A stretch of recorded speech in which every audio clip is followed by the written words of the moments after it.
ठीक है, अटेंडेंस फिर मैं थोड़ी देर में ले लूँगा जब बाकी लोग ज्वाइन कर लेंगे। अच्छा, पिछली दफ़ा हमने शुरू किया था ये सिस्टम ऑफ इक्वेशंस, मैं थोड़ा सा रिकैप कर देता हूँ।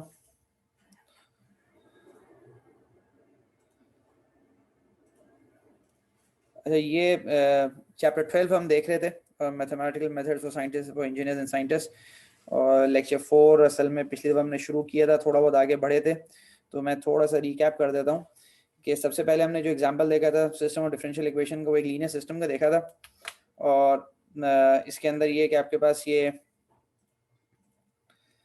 एक्स और वाई जो थे ये बेसिकली एनालिटिकल सॉल्यूशंस थे इस सिस्टम ऑफ इक्वेशंस के।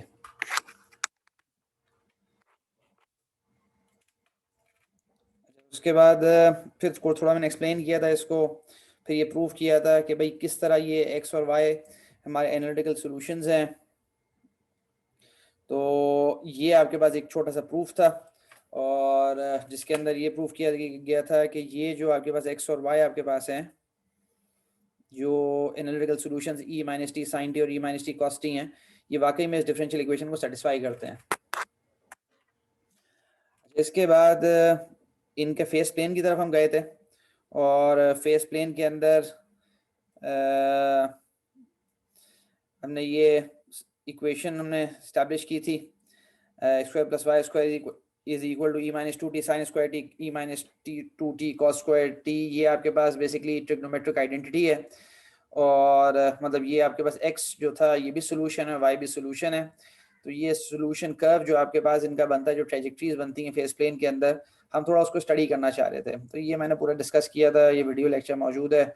उसके बाद हमारे पास देवर स्पाइरलिंग इन, और यहाँ से हम ये कंक्लूड कर सके थे कि भाई ये यहाँ पर आपके पास एक स्टेबल इक्विलिब्रियम पॉइंट है जो 0 0 हमारे पास है, और इक्विलिब्रियम पॉइंट भी हमने डिटरमिन किया था वो रेट ऑफ चेंज को 0 के बराबर रख के, तो उससे हमारे पास इक्विलिब्रियम पॉइंट डिटरमिन हो जाता है। जैसे मेरे पास dx बाई dt और dy बाई dt है, अभी भी आज भी कुछ इस तरह का सिमिलर काम करना है, लेकिन थोड़ा सा बैकग्राउंड ताकि आपको थोड़ा रिविजन हो जाए। अच्छा, और फिर हमने ये उसको क्लासिफाई कर दिया था कि भाई ये जो इक्विलिब्रियम पॉइंट है एक लीनियर सिस्टम का, ये मेरे पास एक स्टेबल इक्विलिब्रियम पॉइंट है, और ये स्टेबल भी है, और उसके अलावा एक और स्ट्रिक्ट कंडीशन है एसिम्प्टोटिकली स्टेबल, कि ये एसिम्प्टोटिकली स्टेबल भी है। ठीक है। अच्छा, उसके बाद हमने जो एग्जांपल 1 थी that was of a linear system, जो कि काफ़ी सिंपलर होता है। Example 2 is of a non linear system, non linear autonomous system. हमारा यहाँ पे जो ऑब्जेक्टिव है, हम ग्राफिकली एनालाइज करना सिस्टम्स को, क्योंकि इस तरह के सिस्टम ऑफ इक्वेशंस आपके पास बहुत सारे एरियाज के अंदर ये एग्जिस्ट करती हैं, और ये आपस की रिलेशनशिप्स दो वेरिएबल्स की, और बहुत स्ट्रॉन्ग रिलेशनशिप। तो ये कि how can we understand how the system will evolve. ठीक है, तो इसके अंदर यहाँ पर ये जो पहले उसने दिया, ये जो एक्स वाई और एक्स वाई आपके पास ये एनालिटिकल सॉल्यूशंस हैं, क्लोज फॉर्म सॉल्यूशंस या एनालिटिकल सॉल्यूशंस हैं of this non linear differential equation. ठीक है, ये सेकंड ऑर्डर सिस्टम हो गया, और इसके अंदर दो स्टेट्स हो गई, एक्स और वाई आपके एक तरह से, और ये नॉन लीनियर ऑटोनोमस सिस्टम है। इसके अंदर वेरिएबल टी अकर नहीं करता on the right hand side, इसलिए ये ऑटोनोमस है। और फिर हमने क्या किया था, फिर ये बेसिक यहाँ पे मैंने आपको प्रूव करके दिखाया था कि भाई ये जो है ये वाकई में एक्स और वाई जो आपके पास है ये इसके सोल्यूशन एग्जिस्ट करते हैं, कि D x by D T मतलब D by D T of this minus A को सीकेंट ए टी, इसका जो अगर hyperbolic, basically this is H का मतलब ये हाइपरबॉलिक है, तो इसका अगर आप लेंगे तो द डेरिवेटिव, तो you will get this answer x into y, मतलब आपका जो आंसर बनेगा वो ए कोसिकेंट ए टी और ए कॉट ए टी करके बनेगा, और वो अल्टीमेटली इसको सेटिस्फाई करेगा। ठीक है, ये पिछले बार डिस्कशन गुजरा था, और बिल्कुल मतलब ये सब वही बातें जो मैं भी आपको बस ये कह रहा था। Verification of the analytical solution, तो ये वेरिफिकेशन है जो मैं बता रहा था। और यहाँ पे जो उसने बात की थी कि जो हम मतलब ये कि फेस प्लेन के अंदर हम ट्रेजेक्ट्रीज प्लॉट करेंगे, तो उसने ये रिलेशनशिप बताया कि this is the trigonometric identity cot square u minus hyperbolic cot square u minus hyperbolic cosecant square u is equal to 1. This is the standard trigonometric identity. तो ये कि ये आइडेंटिटी यहाँ पे जो एनालिटिकल सॉल्यूशन है वो इसको ओबे करता है। अच्छा, ये मैं बता रहा हूँ क्योंकि इसने बहुत ही ज़्यादा केयरफुली जो है ना ये एग्जांपल्स को चूज़ किया है। नॉन लीनियर सिस्टम्स के अंदर इतना ब्यूटीफुल आपके पास जो है ना फेस प्लेन की आपके पास ये एनालिटिकल सोल्यूशन बन जाना, ये एक नेक्स्ट टू इम्पॉसिबल चीज होती है। ये इसने केयरफुल इसलिए चूज किया है क्योंकि कुछ चीजें आपको यहाँ से सिखाना चाह रहा है। आप ये एक्सपेक्ट नहीं कर सकते कि हर नॉन लीनियर सिस्टम का इतना बेहतरीन बन जाए। लीनियर सिस्टम का बन जाता है क्योंकि ये कि वहां पे अगर हमारे पास और मेथड्स भी होते हैं, जो कि मैं अभी तो डिस्कस नहीं कर रहा, मतलब वहां पे हमारे पास ए मैट्रिक्स होता है। एक मिनट, मोहसिन आप कुछ सवाल पूछना चाह रहे हैं? जी जी मोहसिन आप। जी सर, ये लास्ट लेक्चर में मेरा सवाल ये था कि सर जो लास्ट लेक्चर में हमने फेस पोर्ट्रेट जो इस बुक ने सिलेक्ट किया, आपने कहा कि और बहुत सारी टेक्निक्स होती हैं इसके अंदर, हाँ हाँ तो हाँ। हम लोग कैसे आइडेंटिफाई करेंगे कि सिस्टम में यही फेस पोर्ट्रेट टेक्निक लगेगी हमारे पास? जैसे लास्ट एग्जांपल में हमने पहली एग्जांपल की थी लीनियर के नहीं अंदर मैं x square plus y square. Motion में यही भी बता रहा हूँ कि असल में ये इसने बहुत केयरफुली चूज किया है। हम नॉर्मली जो है ना वो फेस पोर्ट्रेट इस तरह करके नहीं बनाते। वो असल में टेक्निक इसने बुक के अंदर दी नहीं है।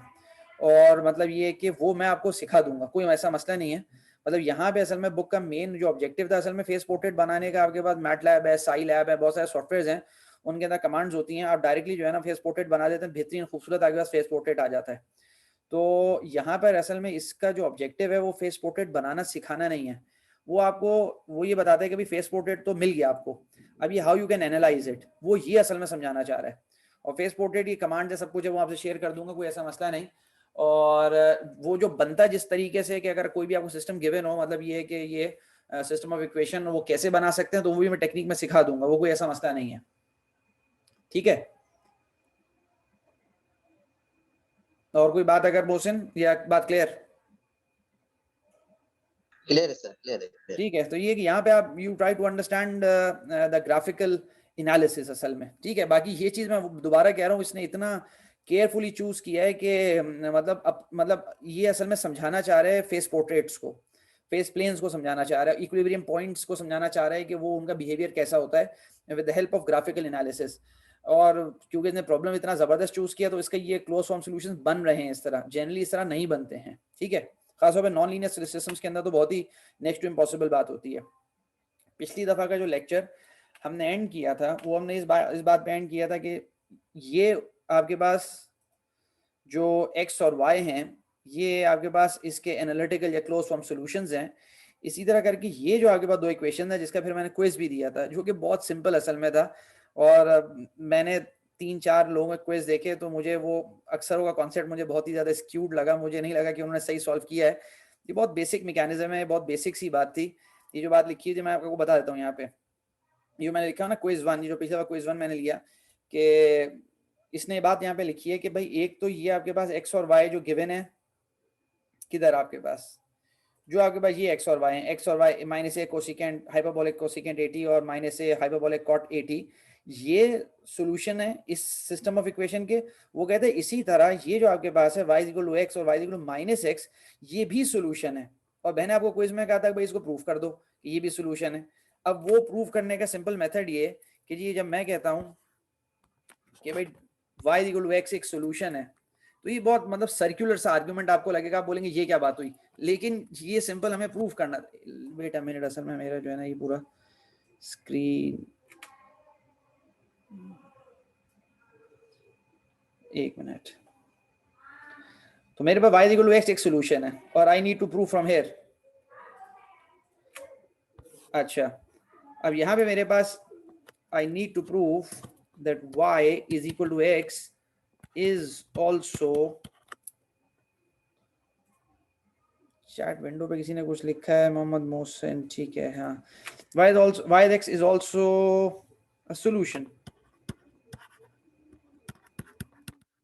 to the set of differential equation 12.4। तो अब यहाँ पर आप देखें कि जब मैं कहता हूँ कि जी dy by dt, मैं जब राइट पे लूंगा, जब मैं लेफ्ट पे लूंगा, तो मुझे राइट पे भी लेना है, वो dx by dt हो जाएगा।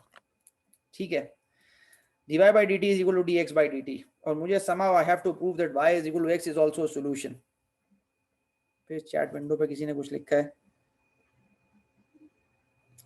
नहीं नहीं फिलहाल इस तरह ये बात इस तरह नहीं है, मैं बता रहा हूँ ये बहुत सर्कुलर आर्ग्यूमेंट है। जो बात यहाँ पे मैं बता रहा हूँ ना, ये इतना सिंपल आर्ग्यूमेंट नहीं है। मतलब तुम देखोगे तो फिर बाद लोगों को तो हंसी आएगी कि ये क्या बात हुई इसके अंदर।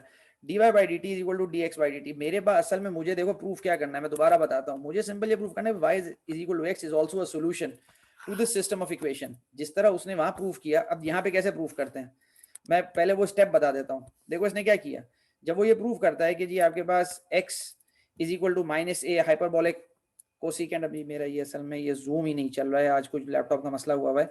अगर मुझे ये प्रूफ करना है ना कि ये x और y आपके पास सोल्यूशन है, तो मैं क्या करूंगा, वो कहता है कि भाई जाके यहाँ पे करो कि भाई dx बाई dt लो, तो dx बाई dt आपके पास क्या होगा, d by dt of minus a hyperbolic cosecant at, ये आप करेंगे तो आपके पास जो आंसर बनेगा वो x इंटू वाई, मतलब ये कि ये जो दो आपके पास x और y को मल्टीप्लाई करेंगे तो वो डेरिवेटिव के बराबर होगा। इस तरह की बात है यहाँ पे। अभी हम इक्विलिब्रियम पॉइंट निकालते हैं, तो जब यहाँ पे आपके पास हो गया dy by dt is equal to dx by dt. What is dx by dt? dx by dt is simple x into y. So dy by dt is equal to x square, into y. x और y cancel, x और x cancel हो जाएगा। Since y is equal to x, therefore dy by dt is equal to x square. वो ये argument है, कुछ भी नहीं है। ये इतना दो लाइन का जवाब था जो कि अक्सरों ने गलत किया। सर ये मैं दोबारा बताता हूँ, it's a very very very simple argument, it's a circular argument. मतलब उसको उठा के दोबारा इंसर्ट करते हैं, कुछ भी नहीं करते। कि जब dy by dt आपको निकालना है, basically you have to prove that x is equal to y। मैं दोबारा बताया था, y is equal to x is a solution to the set of differential equation this one. How you can prove it, you can prove it कि भाई जो equation given है उसी के अंदर वैल्यूज इंसर्ट करेंगे, तो dx by dt और dy by dt आपको लेना है। तो मैंने कहा y is equal to x, if this is a solution then dy by dt will be what? It will be dx by dt, और dx by dt मेरे पास क्या है, dx by dt मेरे पास है x into y, तो x into y मैंने यहाँ पे इंसर्ट कर दिया। और मेरा assumption ये है कि y is equal to x, तो I insert the value of x here, the value of y here, और ये x square हो गया, तो dy by dt is equal to x square. I have proved that y is equal to x is also a solution. ये इतना simple argument था, ठीक है। इसमें कोई और देखो जो टेक्निक मैंने यहाँ पे यूज की, एक दफा इसको वीडियो में गौर से देख लेना। ये जो टेक्निक मैंने ये पूरी एक्सप्लेन की थी ना, ये वाली जो एक्सप्लेन की थी, ये एग्जैक्टली वही चीज है और कुछ भी नहीं है। सर ये एक सेकंड ठहरो, कोई कैंट वी नॉट इक्वलाइज, पता नहीं बिलाल तुम क्या पूछ रहे हो, तुम लिख जो रहे हो मुझे कुछ समझ में नहीं आ रहा। तुम मुझसे सर एक छोटा सा क्वेश्चन है सर।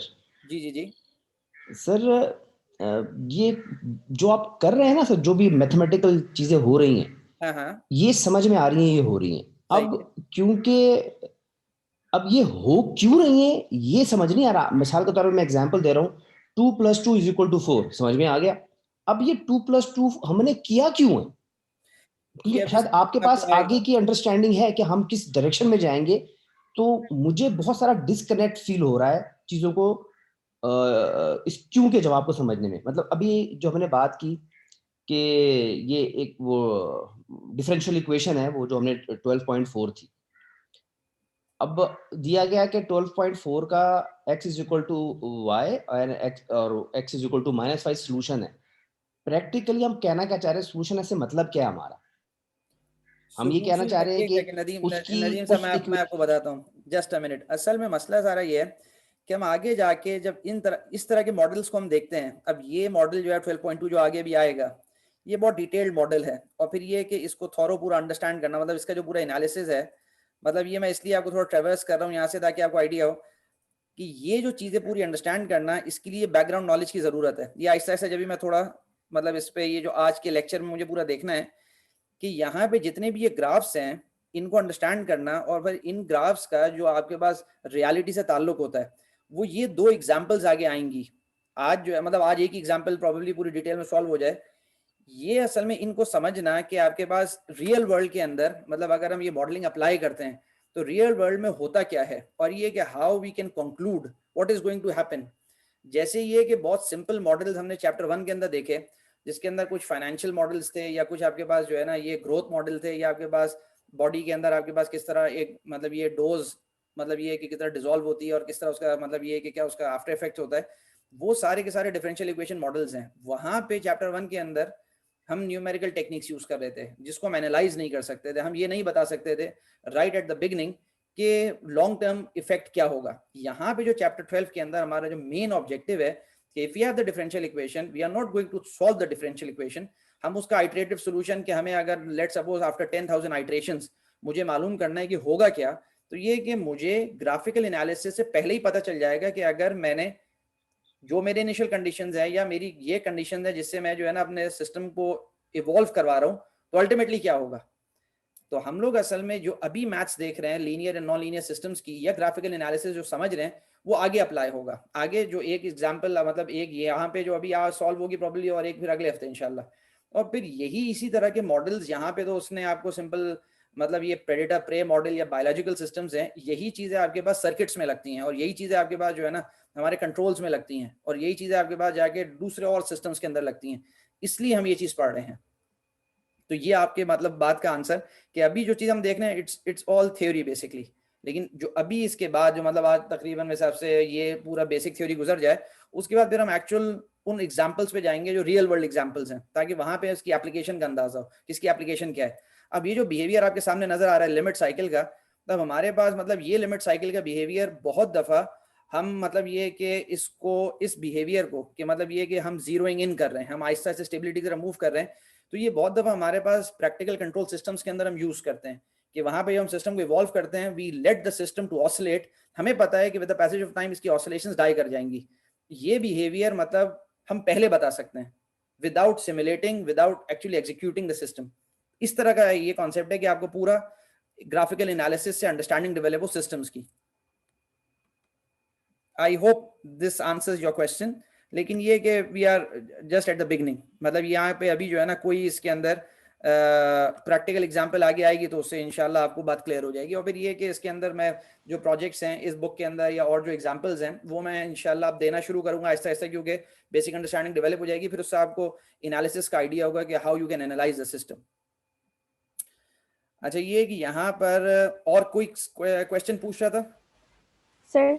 जी जी जी सर, ये जो आपने अभी क्विज का सॉल्यूशन बताया, जी जी जी जी सर इसको हम अगर हम इंटीग्रेशन वाले तरीके से करें जैसे लीनियर अलजेब्रा में हम करते थे, तो क्या वैसे भी कर सकते हैं? कर सकते हैं, कोई मसला नहीं। मतलब mathematical you can use any tool, you can use any technique to prove this thing. इसमें कोई ऐसी बड़ी चीज नहीं है। ये मैंने एक बहुत सिंपल आपको आइडिया दिया था कि ये असल में एनालिटिकल सॉल्यूशंस, असल में मसला ये है कि अगर मैं कॉम्प्लेक्स डिफरेंशियल इक्वेशन लिख दूं यहाँ पे एक सिस्टम की, और फिर मैं आप लोगों को बोलूं कि भाई मतलब इसको इसका सोल्यूशन बनाएं, तो वो for most of you it will be difficult. मतलब ये है कि उस नॉन लीनियर डिफरेंशियल इक्वेशन का सोल्यूशन बनाना। यहाँ पे उसने जब भी उसने आप देखें उसने ये बिल्कुल यहाँ पे डिस्कस नहीं किया कि how he is developing these solutions from here. यहाँ पे वो डिस्कस ही नहीं कर रहा व्हाट इज दिस पाथ। आप देखें उसने पिछले एग्जांपल में भी लीनियर में भी नॉन लीनियर में उसने ये आपको नहीं बताया कि how I am developing this solution. वो उसका मेन ऑब्जेक्टिव ये है कि this X and Y, what is this X and Y, these are the actual values. मतलब ये कि अगर मेरे पास rate of change of current है और rate of change of voltage है, तो ये बेसिकली एक्चुअल वोल्टेज और एक्चुअल करंट की वैल्यू है with the passage of time कि what will happen with these two values as time goes on। तो ये वो मतलब है। तो आप ये देखें यहाँ पे इसने नहीं बताया इसने, और मेरा भी सारा जो ऑब्जेक्टिव है मैं अभी जो मतलब यहाँ पे बताऊंगा इसके बाद वो ये है कि भाई ये x और y ये प्लॉट कैसे होते हैं। मतलब ये प्लॉट होके जो चीज बन रही है हम उसको समझने की कोशिश करते हैं यहाँ पे। और जो बात अभी भी पहले भी किसी ने मुझसे पूछी थी फेस पेन के बारे में, असल में जो पिछला कोर्स मैंने पढ़ाया था उसकी मैं एक काम करूंगा, उसकी कुछ तकरीबन 8-10 स्लाइड्स हैं, वो फिर मैं आपको पूरी डिटेल में समझा दूंगा। उसके अंदर ये मैं टेक्निक समझाता हूँ कि भाई how you can build the phase plane of any system. कोई भी सिस्टम आपको गिवन हो, जैसे ये dx/dt = xy या dy/dt = x², you can have any system, any second order system, और उसका बना सकते हैं। और फिर उसकी मैटलैब की कमांड्स है वो मैं आपको बता दूंगा।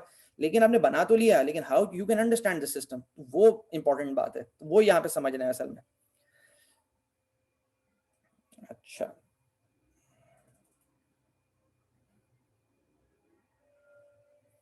अच्छा ठीक है, वी मूव ऑन हेयर। ठीक है, यहाँ पे आपके पास ये चीज, अच्छा वो यहाँ पर ये कहना चाहता है कि ये तो हमारे पास सॉल्यूशंस इसके बन गए, how we can plot this, और ये कि इनकी प्लॉटिंग है क्या। और ये भी मैं आपको बता दूं कि यहाँ पे कि ये जो प्लॉट हैं ये भी बनाना, क्योंकि मतलब आप लोग मतलब ये कि जब आप लोग सारे ग्रेजुएट स्टूडेंट्स हैं, ये यहाँ पे मतलब एक्सपेक्ट नहीं किया जाता कि जी आपको जो है ना ये बता दिया कि जी x = -a कोसिकेंट हाइपरबोलिक 80, और ये मतलब you can get this plots from MATLAB very quickly. आप मैटलैब यूज करेंगे, आप कोई भी सॉफ्टवेयर यूज करें, यू कैन गेट दिस। लेकिन असल मसला इन प्लॉट्स को ड्रॉ, मतलब ये नहीं है कि मैंने इनको ड्रॉ कर लिया, असल तो इनकी अंडरस्टैंडिंग है, वो मैं अभी आपको समझाता हूँ कि इसका मतलब क्या बनता है। कि मैं इस पूरे सिस्टम में अगर मैं कहीं से भी मतलब ये स्टार्ट करता हूँ तो होगा क्या अल्टीमेटली, वो मैं डिस्कस अभी करता हूँ। अच्छा, यहाँ पे हमारे पास discussion of equilibrium points. Let us find the rest points for system 12.4 और because dx by dt, अच्छा हम इक्विलिब्रियम पॉइंट्स डिटरमिन कैसे करते हैं, मतलब अगर आप ये समझे कि ये मेरे पास कोई सर्किट की इक्वेशन थी, ये मेरे पास कोई सर्किट की, मेरे पास कोई एक सर्किट था जिसमें आपके पास नॉन लीनियर एलिमेंट्स लगे हुए थे और ये उसकी इक्वेशन है और ये dx by dt और dy by dt और लेट सपोज आपके पास x और y आपके पास, क्योंकि आप लोग ज्यादातर इंजीनियरिंग बैकग्राउंड और इलेक्ट्रॉनिक्स या इलेक्ट्रिकल इंजीनियरिंग के हैं, तो अगर मैं उस लिहाज से समझाऊं तो शायद थोड़ा बेहतर आपको जो है ना आप रिलेट कर सकें कि भाई अगर x और y आपके पास लेट सपोज कोई करंट और वोल्टेज है और ये मेरा एक नॉन लीनियर सिस्टम है, somehow I derive these equations. अब ये कि मुझे ये डिटरमिन करना है कि मेरे पास कौन सी ऐसी initial conditions of current end voltage है जिसमें मेरा सिस्टम स्टेबल रहेगा और कौन सी ऐसी कंडीशन है जिसमें मेरा सिस्टम अनस्टेबल हो जाएगा और मेरा system it won't be able to work. अब मुझे ये एनालाइज करना है और मुझे ये रिलेशन जो गिवन है ये from the physics I have derived this relation. अब ये मुझे डिटरमिन करने के लिए सबसे पहले उसने कहा कि you determine the equilibrium points, कि भाई इसके रेस्ट पॉइंट्स कौन से हैं, किन किन पॉइंट्स पे ये सिस्टम इक्विलिब्रियम पे जा सकता है। ठीक है, तो पहले वो डिटरमिन करते हैं और इक्विलिब्रियम पॉइंट डिटरमिन करने का जो हमारे पास मेथड है that is dx by dt is equal to 0, जब रेट ऑफ चेंज आपके पास 0 हो जाए, और dy by dt is equal to 0, जब आपके पास ये कंडीशंस मीट कर जाती हैं then you have the equilibrium point.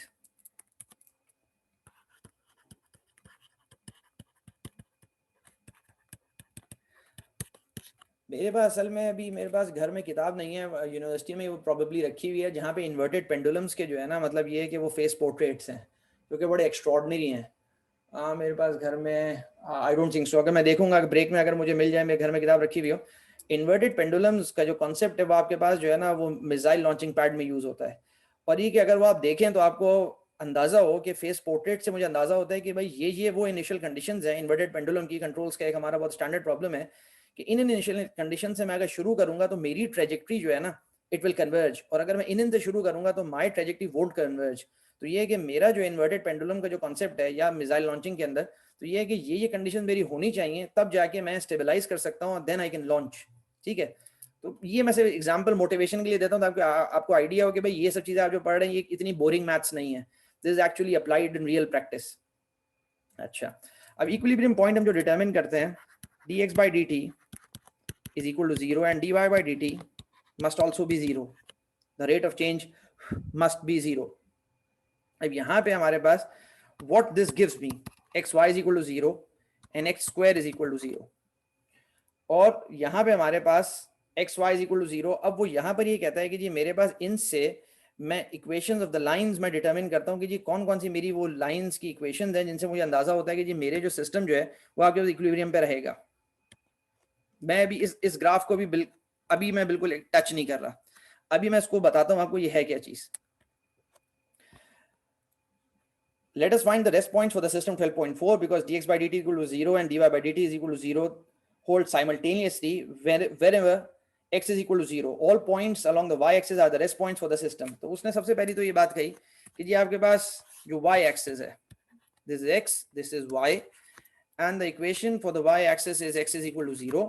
वो कहता है कि जी ये आपके पास सारे के सारे जो है ना ये इक्विलिब्रियम पॉइंट्स हैं। जब ये सारे के सारे आपके पास इक्विलिब्रियम पॉइंट्स हैं तो यहाँ पर उसने कहा कि मुझे एनालाइज करना है कि मेरे पास इन इक्विलिब्रियम पॉइंट्स की क्या आपके पास जो है ना मतलब ये इनको मैं जब कैटेगराइज करता हूँ क्या ये स्टेबल हैं अनस्टेबल हैं, ये है क्या, मतलब ये जो सारे के सारे पॉइंट्स हैं।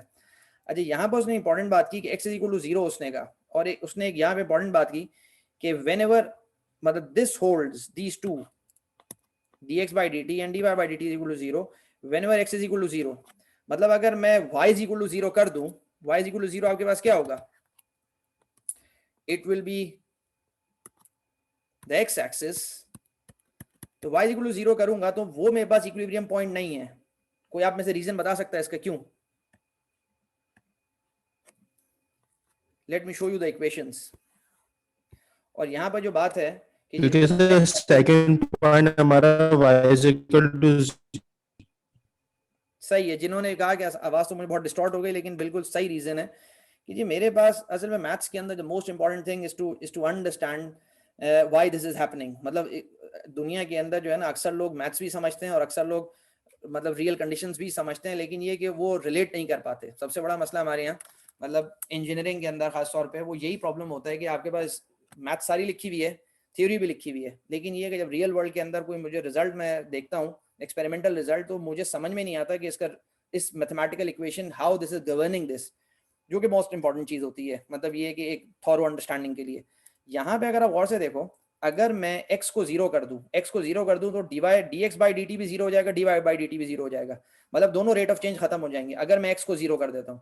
लेकिन अगर मैं y को जीरो कर देता हूँ, y को जीरो का मतलब करना मेरे पास जो है ना पूरा x एक्सिस है, y को जीरो करने का मतलब मेरा वो x एक्सिस है, उसको अगर मैं पूरा जीरो कर देता हूँ तो ये कि क्या रेट ऑफ चेंज दोनों जीरो हो जाएंगे या नहीं?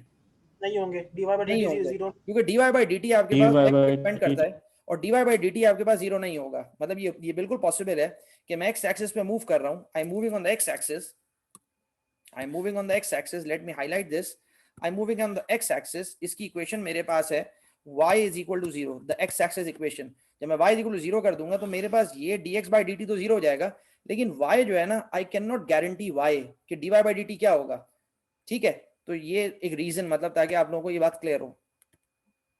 तो यहाँ पे ये बात क्लियर होगी कि जो मेरे पास this y axis is the equilibrium point of all points, we now classify these rest points. अब मुझे क्लासिफाई करना है।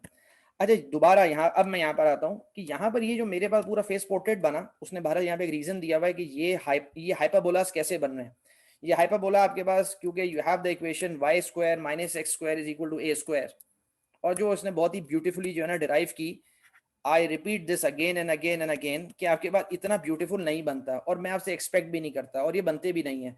मैटलैब आपके पास देता है सोल्यूशन, आपने सिंपल फेस पोर्ट्रेट की कमांड दी, या बहुत सारे आपके पास जो है ना, मतलब ये कि एप्लेट्स बने हुए हैं उस पर, क्या बोलते हैं, वेब पेजेस पे, आप अपनी डिफरेंशियल इक्वेशन डालें, वो आपको पूरा फेस पोर्ट्रेट बना के दे देगा। I have this face portrait. इसका मतलब क्या है फेस पोर्ट्रेट का, कि जी एज टाइम प्रोसीड्स मेरे पास, अगर मैं यहाँ कहीं, पहले मैं इसको समझाता हूँ एरोस का मतलब क्या बनता है। अगर लेट सपोज मेरे पास x जो था ना वो करंट था, मैं यहाँ लिख देता हूँ, let suppose x is current for you people to understand, to make so that it makes more sense for you. और ये मेरे पास लेट सपोज ये वोल्टेज था मेरे पास of my circuit, of my non linear circuit, जिसको मैं नॉर्मली लेप्लास से और आपके पास जी ट्रांसफॉर्म से और आपके पास जो सारी मेरे पास मैथ्स होती है अंडरग्रेड की, जो सारी लीनियर कंट्रोल्स में और लीनियर सर्किट्स में पढ़ते हैं, कुछ भी अप्लाई नहीं कर सकते यहाँ पे आप, क्योंकि it's a non linear circuit. अब आई और वी का आपके पास एक नॉन लीनियर रिलेशन था, मैंने ये फेस पोर्ट्रेट्स बनाए फ्रॉम द डिफरेंशियल इक्वेशन। इसका मतलब पहले क्या बनता है, इसका मतलब ये बनता है कि if you start your circuit here, let suppose आपकी जो है ना वो करंट की ये वैल्यू है और आपकी वोल्टेज की ये वैल्यू है, IT is equal to let suppose 1.5 amperes, मैं कोई आर्बिट्री वैल्यूज ले रहा हूँ, और लेट सपोज वोल्टेज की मैंने ली लेट सपोज आपके पास 0.9 ampere 9 volts. I want to analyze what will happen to my system.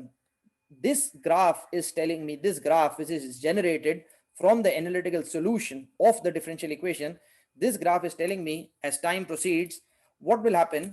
आपके पास ये move करता जाएगा away, that is the current and the voltage will increase exponentially in a way that they will become exceedingly large as time goes to infinity. System instability की तरफ जाएगा, instability की तरफ जा रहा है, ये मतलब बनता है यहाँ पे। इन ग्राफ्स को हम इस तरह समझते हैं। दूसरी एग्जांपल मैं यहाँ पे लेता हूँ, अभी ये सब बातें डिस्कशन में आएंगी, लेकिन मैं ग्राफ से आपको समझाना चाह रहा हूँ। Let suppose you start from here, that is your current in the system was let suppose 0.8 amperes, but your voltage sign was reversed, minus 0. or 1.8 volts, let's suppose for some reasons you reverse the voltage. तो यहाँ पर वो ये बताना चाह रहा है मुझे कि as time proceeds what will happen, you will move towards the stability, you will move towards the equilibrium point, then after a finite time आप एक stable condition में चले जाओगे। मतलब क्या, अगर मैं इसको वैसे ही बनाऊं कि जी अगर आपके पास यहाँ पे सिस्टम है तो जो करंट होगा पहले वाले केस में, let me draw it with the green colour, तो वो आपके बढ़ते बढ़ते बढ़ते बढ़ते बहुत लार्ज हो जाएगा, और आगे अगर वोल्टेज भी आपने कहीं शुरू किया तो भी बढ़ते बढ़ते बहुत लार्ज हो जाएगा। लेकिन सेकंड वाली केस के अंदर, दिस इज टाइम, सेकंड वाले केस के अंदर जो मैंने ब्लू बनाया तो उसके अंदर वो अगर आपने कहीं से भी शुरू किया है तो वो it will move towards stability, and the voltage, मतलब ये वोल्टेज और करंट दोनों स्टेबिलिटी की तरफ मूव करेंगे। ये ग्राफ आपको बताता है, जो चीज आपको सर्किट डायरेक्ट आप सामने, अगर आपके रजिस्टर, कैपेसिटर, इंडक्टर्स लगे हुए तो आप देख के कुछ नहीं बता सकते, या फिर तो ये वाला रिजल्ट आप सिमुलेट करें सिस्टम को पूरा और आपको जो है ना आइटरेट करें, उससे बेहतर मेथड ये होता है जो कि इंजीनियर्स और साइंटिस्ट यूज करते हैं, मतलब सीधी बात है जो एनालिसिस के लिए, कि if you have this information from this face portrait you can determine the long term solution कि भाई सिस्टम के साथ होगा क्या। ठीक है, तो ये इसके बेनिफिट्स हैं। अच्छा, अब ये कि वी एनालाइज, ये काफ़ी डिस्कशन हो गया, मेरा ज़्यादा पर्पस ये था कि भाई मैं इसको आपको एक्सप्लेन करके we go to a real problem, और वहाँ से फिर दोबारा हम फेस पोर्ट्रेट्स और इन इक्विलिब्रियम पॉइंट्स और इनको समझने की कोशिश करें, जब हम रियल वर्ल्ड प्रॉब्लम्स हम रिलेट करते हैं। We are classifying the rest points और the equilibrium points. Consider first the origin, मतलब ये कि जो आपके पास बिल्कुल ओरिजिन है, मतलब वहाँ पे क्या इक्विलिब्रियम पॉइंट की उसकी आपके पास कैसी क्लासिफिकेशन हम कर सकते हैं, उसका बिहेवियर क्या होगा। If we select an initial point a,0 close to the origin, अब वो यहाँ पे डिफरेंट आपके पास कंडीशंस बना रहा है और फिर उससे जो है ना आपको ये समझाने की कोशिश कर रहा है। Let's suppose this is my system और x और y can be any two variables, मतलब ये है कि प्रेशर टेम्परेचर हो सकते हैं, करंट वोल्टेज है, कुछ भी है। और वो कहता है कि जी let's suppose I start from here somewhere here a,0, ठीक है, मेरे पास करंट की कोई वैल्यू मौजूद थी, ये x की कोई वैल्यू थी, y was 0, there wasn't any voltage in the system। अब मेरा सिस्टम क्या बिहेव करेगा, तो वो ये समझना चाह रहा है। If we select an initial point a0 close to the origin such that a is greater than 0 for instance, then as t increases the branch of the hyperbola trajectory passing through that point is traversed upward and to the right as indicated by the arrows in figure 12.2। In fact, note that as t approaches pi over 2a both x and y approaches plus infinity, therefore this is unstable। वो कहना चाह रहा है कि with all this explanation कि जी अगर आप यहाँ पे if you start, let me erase all these things, वो ये कहना चाह रहा है कि जी I start from here somewhere, yeah I start from here, this is all a,0, you are starting from some value of x or the y is 0। वो कहता है कि अल्टीमेटली आपके पास होगा क्या, with the passage of time you will keep on growing, और करते करते करते एसिम्प्टोटिकली आप जो है ना इस x is equal to y को अप्रोच करते चले जाएंगे और you will keep on growing larger. ठीक है, तो ये आपके पास उसका कंक्लूजन है कि अगर आपका ये इनिशियल पॉइंट है, इनिशियल कंडीशन आपके पास ये है।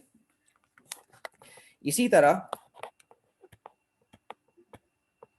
वो अगली आपके पास if 0, a is any point along the y axis, वो कहते हैं now I discuss what happens if I start somewhere here।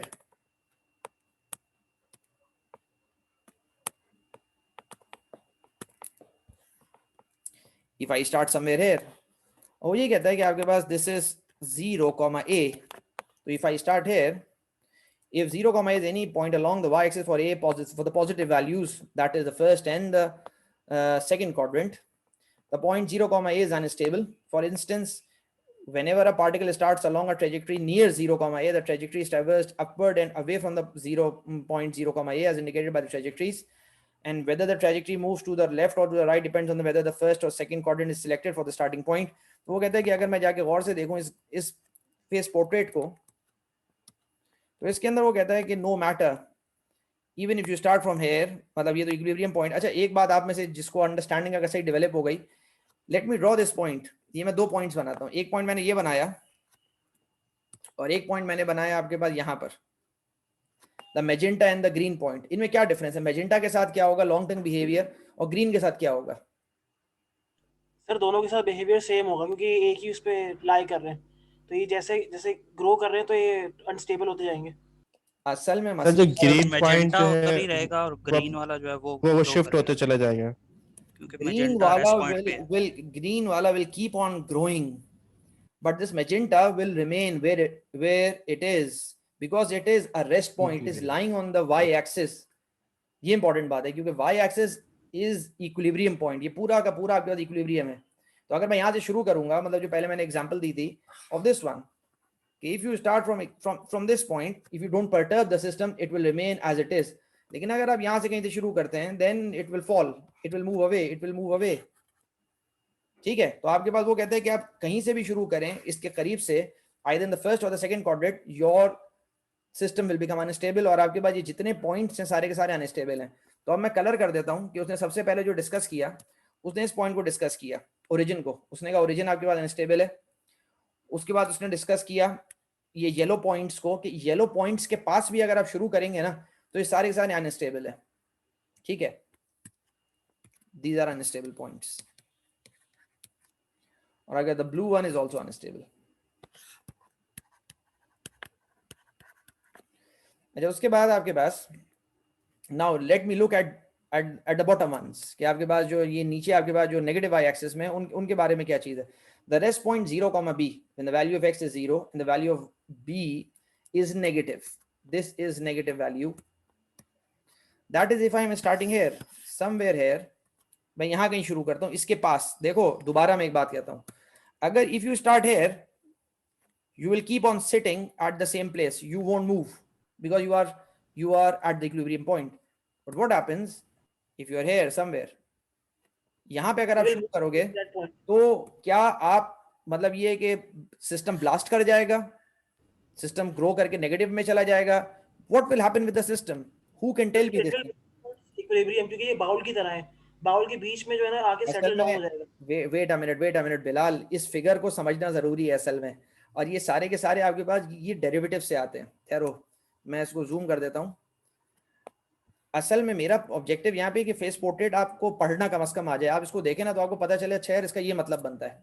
जो आगे हमारे पास जितने सिस्टम्स आएंगे, जो रियल वर्ल्ड सिस्टम्स हैं, रियल वर्ल्ड मॉडल हैं, तो उसके अंदर फिर ये किस तरह जो है ना मतलब ये कि हम किस तरह अंडरस्टैंड करते हैं सिस्टम्स को.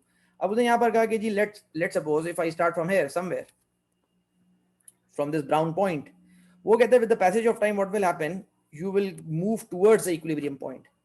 If you are either in the third or the fourth quadrant, आपके पास you will move towards the equilibrium point. ठीक है, यहां पर उसने ये बात कही कि ये स्टेबल पॉइंट्स हैं. If a starting point in the phase plane is near 0, b, the trajectory through that point approaches some point 0, a on the negative y axis.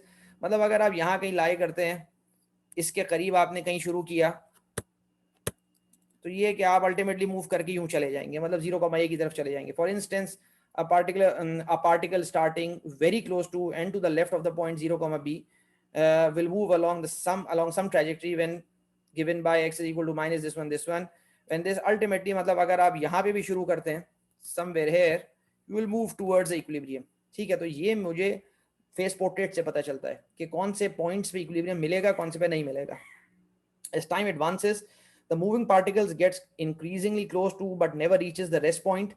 ये बात वही है दोबारा कि एसिम्प्टोटिक जो आपका बिहेवियर होता है कि मैं कभी भी जो है ना उसको एग्जैक्टली उस पर नहीं पहुंच सकता. आई ऑलवेज अप्रोच, मतलब सिंपल जो आपके पास ये जो कॉन्सेप्ट आपके पास लीनियर सिस्टम के कॉन्सेप्ट है कि you always try to approach but you never actually reaches this point. आप कभी भी उस पर रीच नहीं करते. If 0, a is close to 0, b, then a particle that starts near 0, b stays near it for all future times because the particle will also be near the point. मतलब वो simple ये mathematical details हैं बहुत simple सी कि जी अगर मैं बहुत करीब यहाँ पे शुरू करता हूँ तो मतलब क्योंकि इन दोनों के करीब हूँ तो अल्टीमेटली मैं इन दोनों के करीब ही रहूंगा, एक सर्टेन नेबरहुड के अंदर मैं रहूंगा. मतलब मैं बहुत दूर ग्रो नहीं कर सकता क्योंकि यहाँ पर स्टेबिलिटी है. अगर मैं यहाँ पे कहीं शुरू करता एक नेबरहुड के अंदर तो with the passage of time मैं ब्लास्ट कर जाता. ठीक है, तो ये classification of the equilibrium points है. और ये कि ये मैंने फेस पोर्ट्रेट पे मैंने रीड करना सीखा कि भाई मतलब इक्विलिब्रियम पॉइंट्स क्या हैं. तो अगर मैं यहाँ पे इसको समराइज करूँ कंक्लूजन, तो हमने 3 तरह के यहाँ पे जो है ना मतलब रेस्ट पॉइंट्स, इक्विलिब्रियम पॉइंट्स की हमने क्लासिफिकेशन देखी है. Thus, the rest points along the negative y-axis are stable. They are not asymptotically stable, however, because not every trajectory that starts near 0b approaches 0b, or only 2 trajectories have that property, namely the left and right branches of the lower hyperbola that approach the rest point as indicated in figure 12.2. वो कहता है कि यहाँ पे आपके पास ये asymptotic stable नहीं है. Asymptotic stable हमारी एक mathematical term है. उसका मतलब ये बनता है कि हमारे पास हम we are tending towards the asymptote. और अगर हम एक certain bounds के अंदर रहते हैं, मतलब ये चीज़ें उस वक्त बहुत ज़्यादा मैटर करती हैं जब आप हाईली नॉन लीनियर सिस्टम्स के अंदर काम कर रहे होते हैं और आपको किसी तरीके से ये प्रूफ करना होता है कि जी आपका सिस्टम जो है ना वो अनस्टेबल नहीं होगा, जो कि एक बाज़ बहुत चैलेंजिंग जॉब होती है. एक तो ये कि जी आपके पास ये मेरे पास जो है ना सेट पॉइंट है, this is my set point. तो ये कि अगर मेरा बिहेवियर इस तरह करके कुछ हो रहा है तो this is something very wonderful कि my temperature is rising and ultimately after 10 hours I reach the final value. ठीक है, लेकिन अगर आपके पास सिस्टम इतना नॉन लीनियर है और यू कैन सिंपली प्रूव कि जी ये अपर बाउंड है और मैं इससे नीचे ही रहता हूँ हमेशा, मैं कभी भी इससे ऊपर नहीं जाता, कभी भी मैं इसको क्रॉस नहीं करता, ऊपर नहीं आता. हम इसको एसिम्प्टोटिकली स्टेबल कहते हैं. एसिम्प्टोटिक स्टेबल, जो कि बहुत डिजायर्ड होता है। जैसे मैं जब इंग्लैंड में था, मैं ऑक्सफोर्ड में अपने लैब में काम करता था, तो हम टेम्परेचर कंट्रोल सिस्टम्स पे काम कर रहे थे एक दफा। तो टेम्परेचर कंट्रोल सिस्टम्स में दिस वाज डिजायरेबल कि जी मैं अगर कहता हूँ कि जी मेरा सिस्टम जो है ना, let suppose it must be heated to, let suppose एक हाइपोथेटिकल वैल्यू लेता हूँ 30 डिग्री सेंटीग्रेड, तो this was a desirable output of my non linear system. This wasn't a desirable output, मतलब टेम्परेचर अगर बहुत बुरी तरह फ्लक्चुएट कर रहा है तो आई डोंट वांट दिस। लेकिन बाज जगह आपके पास यू रिक्वायर दिस बिहेवियर, मतलब जहाँ बहुत कॉम्प्लेक्स सिस्टम्स हैं और आपको बस ये चाहिए होता है कि यार इसको क्रॉस नहीं करे, मतलब ये कि ये आपके पास एक मैंने जो है ना वो एक ब्रेकिंग सिस्टम बनाया है और ये कि वो इसको क्रॉस कर जाएगा तो आपके पास सिस्टम पूरा का पूरा रप्चर कर जाएगा, पूरा का पूरा जो है ना आपके पास टूट जाएगा, फ्रैक्चर हो जाएगा उसके अंदर। तो ये है कि मैं कहता हूँ यार अपर बाउंड है यार, इससे क्रॉस नहीं करना किसी भी तरीके से, ये मेरी अपर लिमिट है। तो दिस इज कॉल्ड स्टेबिलिटी और this is called asymptotic stability. तो एसिम्प्टोटिक स्टेबिलिटी गारंटी करना समटाइम इज वेरी चैलेंजिंग। तो उसने यहाँ पर ये बात समझाने की कोशिश की है, let me show you from the figure, कि जी आपके पास ये जो दो ब्रांचेस हैं ये एसिम्प्टोटिक स्टेबिलिटी की हैं, ये एसिम्प्टोटिक स्टेबिलिटी की है और ये भी एसिम्प्टोटिक स्टेबिलिटी की है, because it is ultimately moving towards. वो कहता है कि अगर मैं यहाँ कहीं यहाँ पर हूँ, इन जगहों पर कहीं हूँ, तो कहेंगे ये एसिम्प्टोटिक स्टेबिलिटी मैं इसलिए नहीं कह सकता क्योंकि बाज दफा मैं यहाँ पे शुरू किया, मैं with the passage of time I be here somewhere hair, बहुत ही क्लोज उसके होऊंगा, लेकिन मैं एग्जैक्टली उसको रीच नहीं कर रहा हूँ। ये जो आप एरोज देख रहे हो ना, ये एरोज, इसका मतलब है कि I am reaching exactly at the equilibrium point. ठीक है, तो ये मैथमेटिकली मतलब थोड़ी सी इंट्रिकेसीज हैं जिसके अंदर मैं फर्दर और नहीं जाता। वो बाकी और कोर्सेज होते हैं उसके अंदर इसको बहुत थॉरो ट्रीट किया जाता है। अच्छा, यहाँ पर ये बात हो गई, it is important to observe that no trajectory can ever cross the y axis because every point 0, b along the y-axis is the rest point and hence a solution to the autonomous system। तो ये बहुत important बात है कि equilibrium point को cross नहीं किया जा सकता। मतलब ऐसा नहीं हो सकता कि मतलब your system will never oscillate.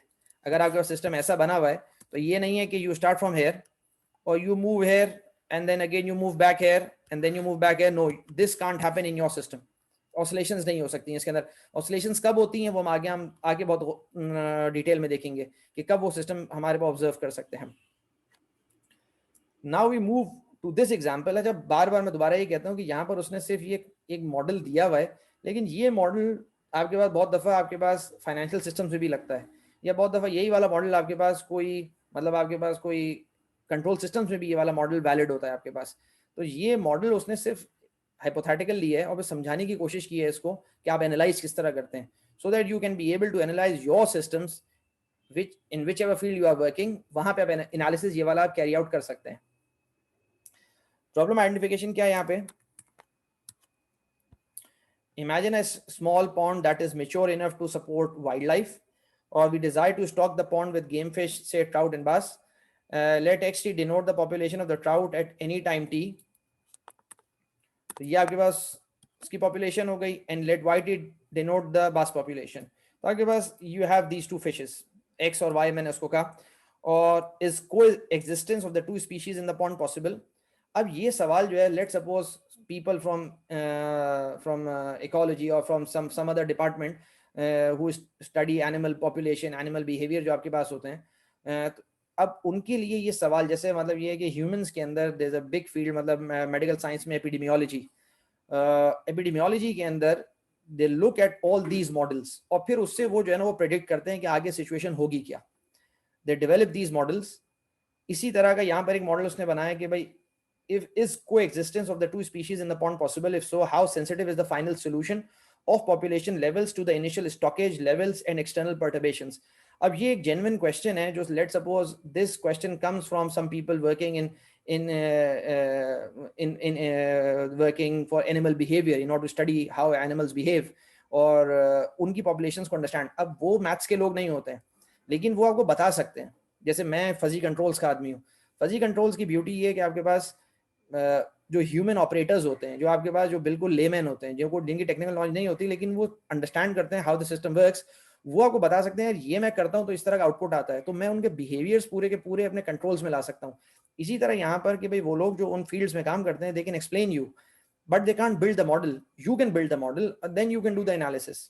अब यहाँ पर उसने ये जो सवाल पूछे हैं इसका सबका ताल्लुक इनिशियल कंडीशन से है। Let me read again.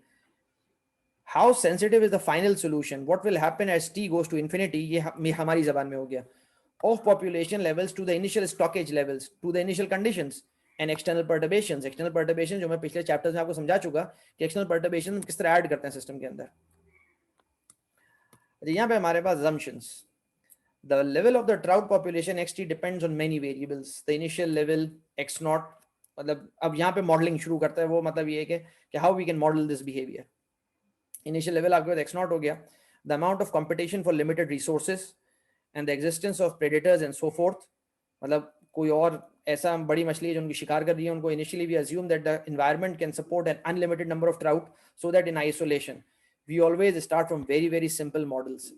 ये हमारी बेसिक्स हैं कि हम बहुत कॉम्प्लिकेटेड चीज को समझने के लिए हम बहुत सिंपल मॉडल्स बनाते हैं, उसके बाद we tend to improve the model, आहिस्ता आहिस्ता उसको हम कॉम्प्लिकेट करते हैं और फिर हम उसको टेस्टिंग करते हैं उसकी। तो उसने सबसे पहले कहा कि भाई ये हमारे पास unlimited number of trouts possible हैं, तो हमारे पास ये मॉडल है। वो क्या मॉडल है कि जी आपके पास rate of growth, how you can read this in English, rate of growth is directly proportional to the present amount of trouts, जितनी ज्यादा ट्राउट्स होंगी उतना ज्यादा रेट ऑफ ग्रोथ हो जाएगा। तो ये इसका मतलब, इस मैथ्स का ये मतलब बनता है। Interactions, next we modify the preceding differential equation. उसने कहा चलो ठीक है वो मॉडल तो बना लिया, लेकिन वो मॉडल इतना कोई मतलब रियलिस्टिक मॉडल नहीं है कि मतलब इसका मतलब ये कि वो तो इनफाइनाइटली मतलब ग्रो कर जाएंगी। आगे वो कहते हैं next we modify the preceding differential equation to take into account the competition of the trout with the वास्ट population for living space and a common food supply. अब सीधी बात है आपकी लिविंग स्पेस भी लिमिटेड है और आपके पास फूड सप्लाई मतलब वो रिसोर्सेज भी आपके पास लिमिटेड है, then how they will behave. The effect of the वास्ट population is to decrease the growth rate of the trout population. ये इंपॉर्टेंट चीज यहाँ पे कि आपके पास जब एक की पॉपुलेशन बढ़ेगी तो आपके पास दूसरे की to decrease the growth rate, दूसरे की आगे पॉपुलेशन का उस ग्रोथ रेट कम होगा, क्योंकि मतलब एक ज्यादा रिसोर्सेज कंज्यूम कर रहे होंगे तो दूसरे को इतना नहीं मिलेगा। ठीक है, this decrease is approximately proportional to the number of possible interactions between the two species। जितना ज़्यादा interactions बढ़ेंगे, अब ये एक मॉडल है, they can be a different model as well। अब यहाँ पे कि भाई जितने ज़्यादा interactions बढ़ेंगे उतना ज़्यादा आपके पास जो है ना मतलब वो decrease होगा। One sub model is to assume that the decrease is proportional to the product of x and y। तो ये आपके पास, let me write here, this was the increase और he is modeling the decrease like this कि भाई जब आपके पास y बढ़ जाएगा तो x और y का जो प्रोडक्ट है वो दोनों compete कर रहे होंगे for the same food resources, तो मेरे पास this contributes a negative sign, मतलब ये कि ग्रोथ रेट मेरा कम होगा, ये मतलब है यहाँ पे। दिस कंसीडरेशन ax का आपने बताया था ये करंट ग्रोथ है, जी जी जी, तो ये इंक्रीज को कैसे आप इसमें ला रहे हैं? ये इंक्रीज है, ये जो हमने कहा था dx by dt rate of change in any species, जी और जी, ax को हमने कहा था जो इस वक्त एग्जिस्टिंग उनकी जो मैं ग्रोथ के लिए लिख रहा हूँ नंबर, उनका जो एग्जिस्टिंग नंबर है वो किस नंबर में एग्जिस्ट कर रहे हैं। dx by dt, एक मिनट, ये नदीम साहब it's a very simple equation जो काफी टाइम से मैं बता चुका हूँ। dx by आप dt बताइए डायरेक्टली चेंज है, proportional to x, direct dx ठीक है by सर। dt।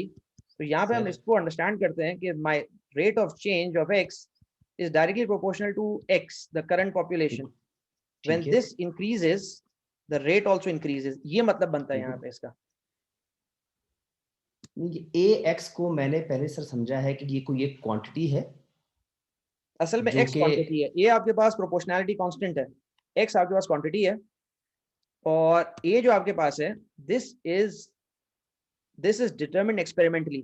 ठीक है, तो a आपके पास प्रोपोर्शनैलिटी कांस्टेंट है, असल मेरा रिलेशन जो है ना वो ये है। क्वेश्चन सिर्फ ये है सर, पहले हमने इसको ax को कहा है ये रेट ऑफ चेंज है, अब हम इसको कह रहे हैं ये इंक्रीज है। नहीं नहीं रेट नहीं, ऑफ एक चेंज सेकंड डिक्रीज भी हो सकता है, रहीम साहब, इंक्रीज भी हो सकता ये है। रेट ऑफ चेंज है। जी सर, और ये हमने ax के बराबर कह चुके हैं इसको, हाँ हाँ पहली वाली ऊपर। जी बिल्कुल बिल्कुल, ये मतलब रेट ऑफ चेंज है, मतलब रेट ऑफ चेंज का मतलब rate of change can be positive और it can be sir, negative. लेकिन अब यहाँ पे आपने स्पेसिफिकली इसको इंक्रीज कहा है, तो इसलिए मैं थोड़ा नहीं, सा because of the positive sign. हमारे पास अगर ठीक है। वहीं पे उस इक्वेशन में अगर मैं यहाँ पे dx by dt में dx by dt can be plus ax and dx by dt Sir, can be minus minus ax ax। Depending on ये a, तो आपके पास a could be पॉजिटिव है, positive इंक्रीज negative। है, और ये आपके पास decrease है। ठीक है, ठीक है, तो आपके ठीक पास है सर। यहाँ पे तो मतलब ये मतलब मेरा नॉर्मल अजम्पशन था ये चीज कि यहाँ पे आप, क्योंकि मतलब ये चीज सब आप लोग अंडरस्टैंड कर रहे होगे कि ये जो है पॉजिटिव साइन, अगर आपका पॉजिटिव साइन है then your rate of change is positive which means it is increasing, और dx by dt when it is with a negative sign it means the rate of change is decreasing, simple। तो यहाँ पे जो आपके मैंने जो बात ये मिस किया था मैंने सर, जी ये जी ठीक है सर, कोई मसला नहीं, कोई मसला नहीं है सर। तो हम आगे चलते हैं। यहाँ पे हमारे पास ये dx by dt now this is ax is increase and minus bxy is a decrease, ठीक है। तो आपके पास ये रिजल्टेंट मॉडल मेरे पास बना dx by dt is equal to x bracket a minus by। अब ये मेरे पास एक मॉडल है जिसके अंदर बहुत इंपॉर्टेंट चीजें ये हैं कि आपके पास a और b आपके पास जो है ये आपके पास कॉन्स्टेंट्स हैं और ये आपके पास एक्सपेरिमेंटली डिटरमिन होते हैं, हिस्टोरिकल डेटा से डिटरमिन होते हैं, ठीक है। तो ये आपके पास पहला हो गया आपके पास for one type of fish. For the second type of fish फिर वो क्या कहता है यहाँ पे, द इंट्रिंसिक ग्रोथ रेट, यहाँ पे उसने कहा k is equal to a minus by। अब वो यहाँ पे कहना चाह रहा है decreases as the level of the bass population increase that is y, मतलब वो यहाँ पे समझाना चाह रहा है कि मेरा जो ग्रोथ रेट है dx by dt, this is dx by dt is equal to k x where k is a proportionality constant, और k की वैल्यू वो कहता है k is equal to a minus by।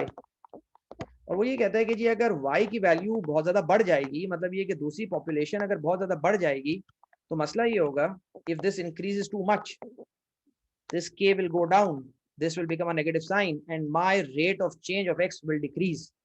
ये मतलब बनता है यहाँ पे कि मतलब अगर एक स्पीशीज बढ़ जाएगी तो दूसरी आपके पास कम होना शुरू होगी इन दिस केस। अगला वाला मतलब ये कि इस चैप्टर के अंदर दो एग्जांपल्स हैं, तो तीन एग्जांपल्स, एक तीसरी मतलब ये है कि वो एग्जांपल मैं डिस्कस यहाँ पे नहीं करूंगा, वो आप खुद पढ़ लेगा, कोई ऐसा मसला नहीं। इन दो एग्जांपल्स के अंदर जरा सा मॉडलिंग के अंदर चेंज है, जरा सा बहुत माइनर सा चेंज है, पूरा का पूरा रिजल्ट्स और उनकी आपके पास जो डिस्कशंस हैं और उनका जो आगे लॉन्ग टर्म बिहेवियर है दोनों का टोटली डिफरेंट है। तो ये इंपॉर्टेंट बात है जो आपको समझनी है यहाँ पे। बहरहाल ये आपके पास ये ग्रोथ रेट हो गया जो कि पॉजिटिव या नेगेटिव कुछ भी हो सकता है, this is the growth rate. If this is negative then my population is decreasing, if this a minus by is positive then my growth rate is increasing, और मेरा जो है ना सिस्टम के अंदर x की वैल्यू बढ़ रही है। मैं यहाँ पे x और y का नाम लेता हूँ क्योंकि फिशेस का नाम लूंगा तो मैं भी कंफ्यूज हो जाऊंगा, आप भी कंफ्यूज हो जाएंगे। The second population is y, जो सेकंड पॉपुलेशन आपके पास जिसको वो बास है या हम उसको y कहते हैं। The constants a and b are indicate the degree of self regulation of the trout population and its competition with the bass population respectively। अच्छा, और these coefficients must be determined experimentally or by analyzing historical data, जो कि मैं मुस्तकिल आपको कहता रहता हूँ कि भाई ये इसके बगैर आप नहीं चल सकते, ये हर जगह आपको अवेलेबल होता है।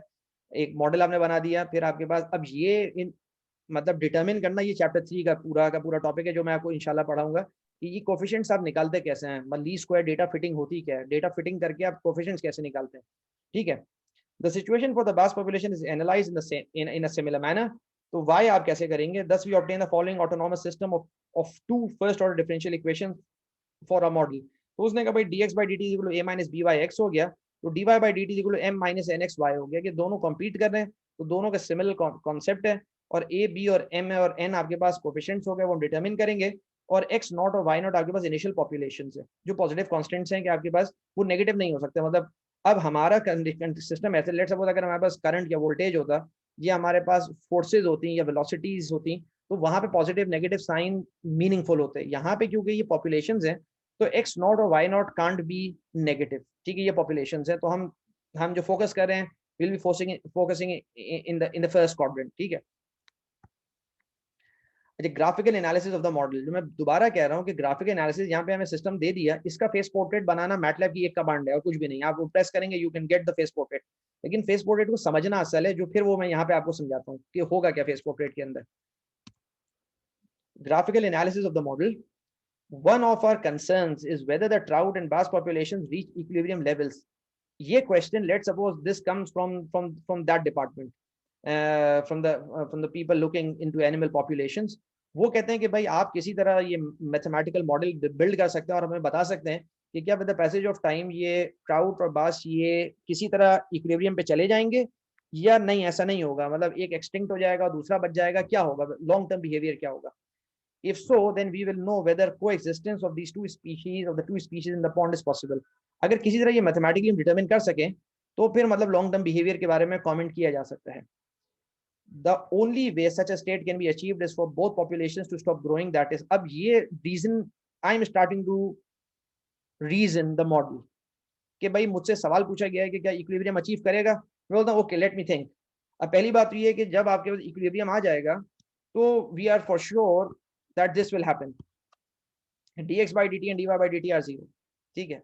मतलब क्योंकि देखिए मैं रोबोटिक्स का आदमी हूँ, मैं रोबोटिक्स के अंदर काम करता हूँ, हमारे यहाँ ये क्या चीज होती है, मैं आपको इसलिए एग्जांपल देता हूँ ताकि आप लोगों को थोड़ा मतलब ये हो कि रियल वर्ल्ड में ये problem, my robot is moving let's suppose, और उसका कोई dy by dt भी है और उसका कोई dx by dt भी है, simple velocities all of you understand. मतलब आई वांट टू डिटरमिन कि जी मैंने उसको जो है ना, लेट्स सपोज मेरा ये टारगेट पॉइंट है, उसको यहाँ पे पहुंचना है और मेरा एक नेविगेशन एल्गोरिथम है जो मैं रन कर रहा हूँ, तो ये कि will my navigation algorithm converge, तो what this means is that whether dx by dt is equal to dy by dt is equal to 0, क्या कभी मैं ये अचीव कर सकता हूँ कि मेरी वेलोसिटी खत्म हो जाए, जब वेलोसिटी खत्म हो जाएगी मेरा सिस्टम रुक जाएगा, इसका मतलब है मैं टर्मिनल पॉइंट पे पहुंच गया। तो this is in robotics how you apply this simple concept. और रोबोटिक्स के अंदर मोस्टली हमारे पास जो सिस्टम्स होते हैं नॉन लीनियर होते हैं, हम उनको एनालाइज करना पड़ता है, इसकी एप्लीकेशन इस कॉन्सेप्ट की बहुत ज्यादा है।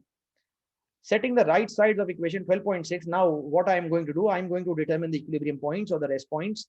Setting the right sides of equation 12.6 equal to 0 and solving for x and y simultaneously. अब ये बहुत basic maths है, we find the rest points x y 0 0 और x y m by n और a by b in the face plane। वो कहते हैं सबसे पहले तो मैंने इसके रेस्ट पॉइंट डिटरमिन किए, तो यहाँ पे let me quickly show you a minus by into x is equal to 0, m minus nx into y is equal to 0, rate of change is 0, then what will happen, a minus b, y is equal to 0, either this is 0 or that is 0, so y is equal to a over b, and from here you have y is equal to 0, and then you have m is equal to nx and x is equal to m by n. So you have these pairs, और यहाँ पे आपके पास वो कहता है कि जी ये वो possible equilibrium points इस system में, what we'll do, we'll plot these points, और ये points आपके पास जो है ना मतलब फिगर पे प्लॉट हुए हुए हैं, these are the points। अब उसने ये कहा कि जी मेरे अब यहाँ पे this is the x axis and this is the y axis, और ये अगर ट्राउट का एक्सेस हो गया और वह अगर बास का एक्सेस हो गया, और वो यहाँ पर अब हम डिटरमिन करना है कि जी कब हमारे पास पॉपुलेशन, हमारे पास ग्रोथ सर्टेन स्पीशीज की रुक जाती है, बिल्कुल रुक जाती है, तो वो इन ग्राफ से हमें समझना है। अब वो कैसे हमारे पास चीज है, वो कहता है कि जी आपके पास dx by dt is this one, let me write with some other ink, dx by dt is equal to 0, or dx by dt is equal to 0 means in the x direction you are not growing, in the x direction you are not growing। तो वो कहता है कि जी आपके पास ये जो लाइंस बनती हैं, आपके पास एक x is equal to 0 बनेगी, और x is equal to 0 line is what line is this one, मैं यहाँ पे इसलिए बना रहा हूँ, फिर मैं वहां पे जाता हूँ। वो कहते हैं जी आपके पास x is equal to 0 line है और y is equal to a by b, और y is equal to a by b is this line। ये दो ऑरेंज लाइंस आपके पास हैं, ये दो वो ऑरेंज लाइंस हैं जहां पे आपके पास x की कोई ग्रोथ नहीं होगी। यहां से मुझे ये बात ये मुझे समझ में आई है कि जी x is equal to 0 is this line and y is equal to a by b is this line। ये दो वो आगे वाले लाइंस हैं जहां पे जो है ना मेरे पास किसी भी तरह का x यानी मतलब ये कि ट्राउट की मेरे पास ग्रोथ नहीं हो सकती है। सिमिलरली मेरे पास जो सेकंड आपके पास dy by dt is equal to 0 कि y की ग्रोथ नहीं हो सकती, मतलब बस द सेकंड पॉपुलेशन उसकी ग्रोथ कब नहीं हो सकती है, तो मेरा मॉडल ये कह रहा है कि y is equal to 0, y is equal to 0 means is this line कि अगर मैं यहाँ पे रहूंगा तो मेरे पास y की ग्रोथ बिल्कुल भी नहीं है, और मेरे पास एक और भी लाइन है that is x is equal to m by n।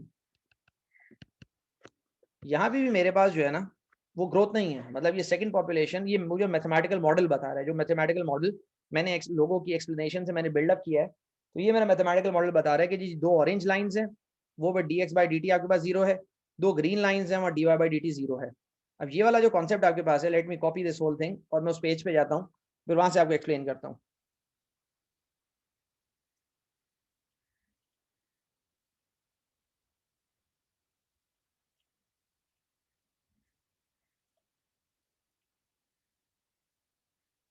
is this one.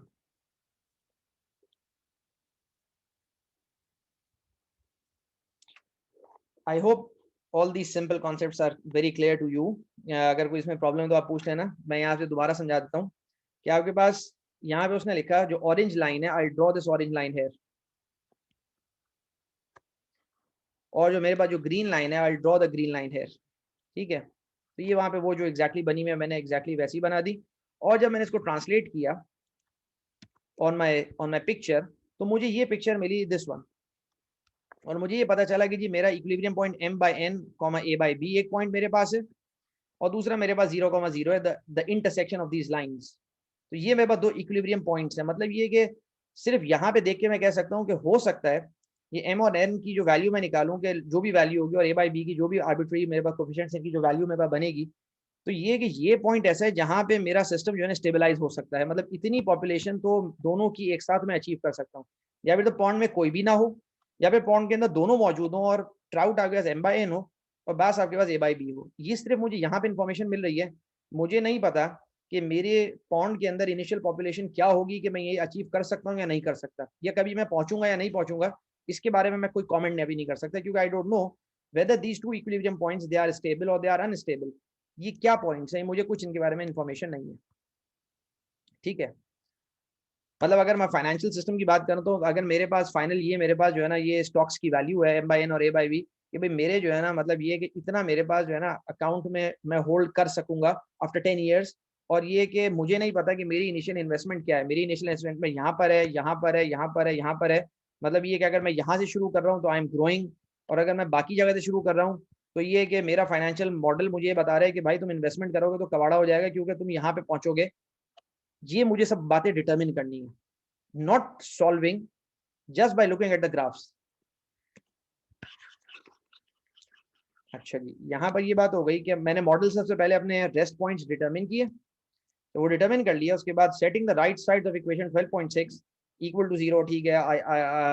I explain you this point as well, all these points कि आपके पास ये डिटरमिन कैसे की इक्विलिब्रियम पॉइंट्स मेरे पास along the vertical line, ये बात मैं एक्सप्लेन कर चुका हूँ, लेकिन let me read again। along the vertical line x is equal to m/n and the x axis in the phase plane the growth dy by dt in the vast population is 0, मतलब वो कोई growth नहीं होगी उसकी। और along the line horizontal line y is equal to a/b and y axis the growth this is 0, मतलब ये कि उसके ट्राउट की कोई ग्रोथ नहीं होगी उन लाइंस पर जो ग्रीन और ऑरेंज लाइंस मैंने बनाई थी अभी।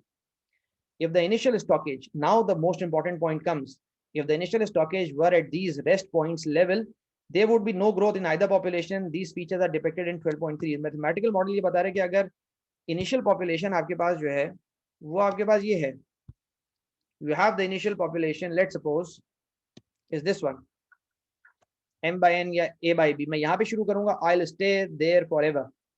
और अगर मैं 0,0 से शुरू करूंगा then I'll stay there forever because these are the equilibrium points, ठीक है।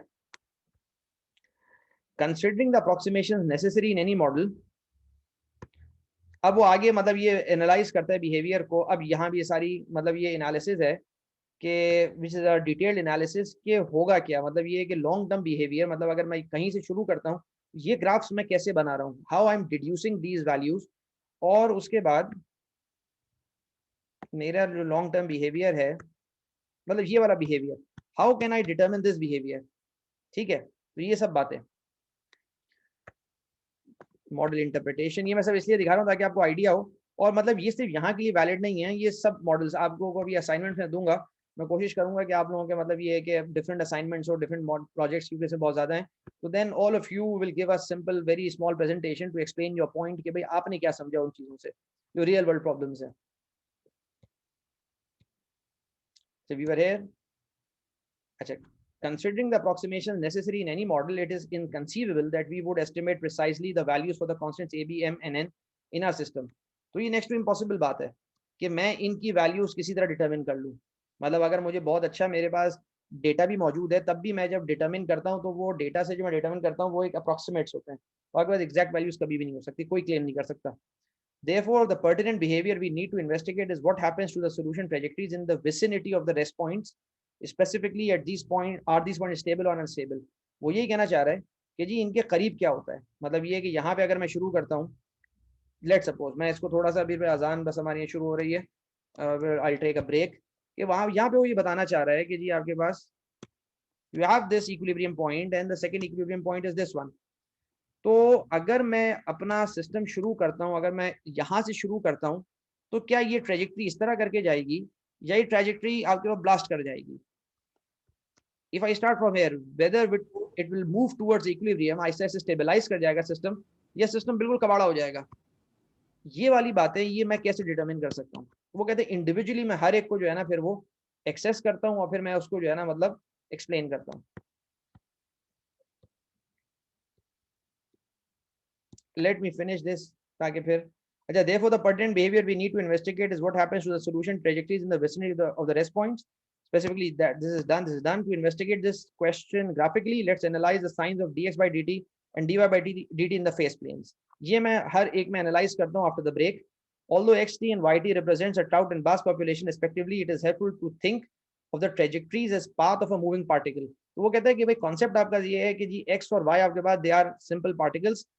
They are particles moving in the xy plane in accordance with our discussion in the preceding section. So ये कि we can then generalize these concepts to any system, any engineering system. So I'll stop here. I'll take a break. Inshallah, after Asr, we'll continue.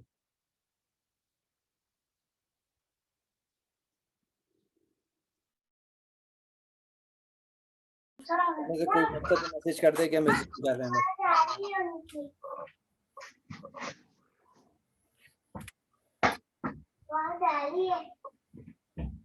Wait a minute.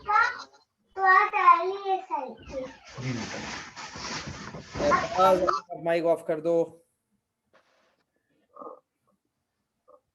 Sir कर रहा हूँ 1 minute. जी जी.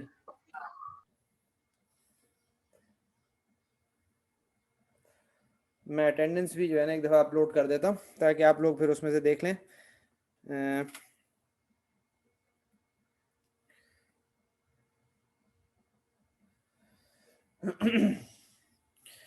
ठीक है, तो we move back. अच्छा, यहाँ पे ठीक है, यहाँ पे अब ये है कि हमें पूरा एनालाइज करनी है सिचुएशंस और हमारे पास जो है वो इक्विलिब्रियम पॉइंट्स आ गए थे और क्विक रिकैप कि हमारे पास ये इक्विलिब्रियम पॉइंट्स आ गए थे 2 0 0 और आपके पास m by n comma a by b और हमारे पास अब 4 रीजन्स हैं जहाँ हमको जो है ना मतलब एनालाइज करनी है सिचुएशन. तो हमारे पास वो 4 रीजन जो आपके पास हैं, लेट सपोज आपके पास 1 region number 1 and region number 2 और region number 3 and region number 4. यहाँ पे एनालाइज करनी सिचुएशन. अच्छा, आप में से कोई मुझे बता सकता है कि हम यहाँ पे एनालाइज करेंगे जहाँ पे मैंने क्वेश्चन मार्क किया है या फिर यहाँ नहीं करेंगे? क्यों नहीं करेंगे, क्या रीजन है? तो यहाँ पे नहीं करेंगे सर नहीं कर सकते क्योंकि अनस्टेबिलिटी की तरफ चले जाएंगे फिर हम, क्योंकि सर वो ऑलरेडी कंटिन्यू कर रहा होगा ना अपना पाथ जो भी अपना. Incorrect region. इसका सही रीजन क्या है? सर ये अपने आप को कंटिन्यू कर रहा होगा ना, इसका बिहेवियर जो है. ना ना ना ना, बहुत सिंपल आंसर है यार. जो तुम लोग असल में अल्हम्दुलिल्लाह हम लोग को आदत ये है कि आंसर जरूर देना है और ये कि भाई सोचो इस पे. मैं कह रहा हूँ कि जिस जगह मैंने क्वेश्चन मार्क लगाया है या यहाँ पे लेट सपोज मैं एक और मार्क लगा देता हूँ विद अनदर कलर, जहाँ पे मैं एनालाइज नहीं कर सकता. व्हाई? एक बहुत सिंपल रीजन मैंने भी बताया था आप लोगों को. सर इधर पॉपुलेशन एग्जिस्ट नहीं करती हमारे पास. इधर पॉपुलेशन एग्जिस्ट. ये बंदा कौन है यार? एक सेकंड ठहरो, मुझे लगता है ये लेट मी सी. नहीं बिलाल नहीं, आप नहीं थे. कौन था ये आवाज तो बहुत जानी पहचानी मुझे लग रही थी. एक तो ऑनलाइन में ये बड़ा मसला होता है. सर मैं था. नहीं बिलाल तुम नहीं. एक बार Arsalan Jamil, Arsalan Jamil. This is correct answer. मसला ये है कि ये क्वेश्चन मार्क लगा हुआ है और जो स्टेरिक लगा हुआ है, यहाँ पे पॉपुलेशन एग्जिस्ट ही नहीं करती भाई. वो नेगेटिव नहीं हो सकती है. यहाँ पे अगर लेट सपोज ब्राउन में मैं यहाँ पे शुरू करता हूँ तो आई एम अज्यूमिंग दैट बास जो वाई है फिश वो नेगेटिव है. तो ये मीनिंगलेस बात है. और रेड में अगर मैं शुरू करूंगा तो मैं कहूँगा ट्राउट नेगेटिव है, वो एक मीनिंगलेस बात है. तो मॉडल्स आपके पास कहाँ पे वैलिड होते हैं, ये बहुत इंपॉर्टेंट बात होती है. तो model is valid only in the first quadrant. ये मैं अभी थोड़ी देर पहले आपको बता चुका था इसमें ना. बहरहाल हम सिर्फ एनालाइज करेंगे फर्स्ट क्वाड्रेंट में और उसके अंदर हमारे पास जो है ना वो 4 पोर्शंस हैं. वो 4 पोर्शंस कैसे बने? Based on the equilibrium points. इस तरह बने. हो सकता है बाज़ दफा कि आपके पास ये इस तरह की सीधी लाइंस ना बने, कुछ और लाइंस बने. मतलब ये बिल्कुल पॉसिबल है कि कोई मॉडल आप स्टडी कर रहे हो अपनी असाइनमेंट के अंदर और उसके अंदर आपके पास लेट सपोज इस तरह का फर्स्ट क्वाड्रेंट हो और आपके पास इस तरह करके बने. ये फर्स्ट आपके पास लाइन हो गई और ये सेकंड आपके पास लाइन हो गई. And now you are going to study the equilibrium behaviour of such a system जो ये वाला सिस्टम है. ठीक है, तो मतलब ये कि you can generalise this thing. अच्छा, अब ये कि ये मेरे पास 4 आपके पास रीजंस हैं, 1 2 3 4, ये मुझे एनालाइज करना है, क्योंकि मेरे जो इक्विलिब्रियम की जो लाइंस थी, जो आपके पास जो स्टेशनरी जहाँ पॉइंट्स लाई कर सकते थे, तो वो ये इस पूरे के पूरे फेस प्लेन को इस 4 रीजन्स में डिवाइड करते हैं। ठीक है, बाकी मैंने आपको बता दी जो ब्राउन है और रेड है वो इनवैलिड रीजन्स है, वहाँ पे एग्जिस्ट ही नहीं कर सकते, वहाँ में एनालिसिस नहीं करेंगे, क्योंकि वो एक मीनिंगलेस बात है, हमारे मॉडल वैलिड ही नहीं है वहाँ पे। अच्छा, अब we start from, we go through the text. यहाँ पे डायरेक्शन ऑफ ट्रेजेक्टरीज, अब हमारे पास कोई यहाँ पे हाइपरबोला नहीं बना, कोई सर्कल नहीं बना, जैसे मैंने 2 एग्जांपल्स आपको पहले करवाई थी, example 1 example 2। Example 1 linear systems की थी, वहाँ सर्कल बन रहे थे, और एग्जांपल 2 में हाइपरबोला बन रहा था। उस वक्त मैंने आपको बताया था कि वो एक बहुत ही हाइपोथेटिकल कंडीशंस थी, और वहां पे उसने इसलिए किया था ताकि आपको फेस पोर्ट्रेट बनना और उसको समझना वो सिखा रहा था वहां पे। यहाँ पे तो एक रियल प्रॉब्लम है भाई, ये आपके पास डिफरेंशियल इक्वेशन बनी है और मेरे पास ये 4 रीजन्स बन गए बेस्ड ऑन द इक्विलिब्रियम। अब मुझे बताओ कि ये मेरे पास जो पॉइंट्स हैं, ये स्टैटिक पॉइंट्स जो रेस्ट पॉइंट्स कहलाते हैं, ये क्या हैं? क्या ये आपके पास पॉइंट ऑफ कन्वर्जेंस हैं या पॉइंट ऑफ डाइवर्जेंस हैं? ये क्या हैं? ये 2 पॉइंट्स मेरे पास इक्विलिब्रियम पॉइंट्स हैं। whenever dx, अच्छा यहाँ पर, अच्छा ये जनरल मतलब कमेंट्स हो गए यहाँ पे। whenever dx by dt is greater than 0, the horizontal component xt of the trajectory is increasing and the particle is moving towards the right। बहुत सिंपल बात है, मतलब ये कि let's suppose this is x and this is y, और वो कहता है कि भाई dx by dt जब भी मेरे पास पॉजिटिव होगा तो ये मुझे पता है कि my particle, my population, my current, my pressure, my whatever it is, whatever the state variable, my position, my velocity, whatever it is increasing in x। मतलब यहाँ पे उसकी जो है ना, मतलब ये कि वो जब dx by dt पॉजिटिव है ना, तो वो पार्टिकल आपके पास कुछ राइट की तरफ मूव कर रहा है, ये कॉन्सेप्ट है हमारे यहाँ। ठीक है, और सेकेंडली हमारे पास क्या बात है, when this is dx by dt is greater than 0, the trajectory is increasing and the particle is moving towards the right। whenever dx by dt is less than 0, the particle is moving towards the left। तो अगर आपके पास वो dx by dt negative हो जाएगा तो मेरा particle left की तरफ मूव कर रहा होगा। ठीक है, ये एक बेसिक बात है कि dx by dt का साइन कन्वेंशन क्या है, पॉजिटिव और नेगेटिव का। इसी तरह likewise if dy by dt, अच्छा ये बात आपके पास हर मॉडल के लिए वैलिड है। अगर मेरे पास dy by dt पॉजिटिव है तो मेरा जो आपके पास मैं ऊपर की तरफ मूव कर रहा हूँ, और अगर मेरा dy by dt नेगेटिव है तो मैं नीचे की तरफ मूव कर रहा हूँ।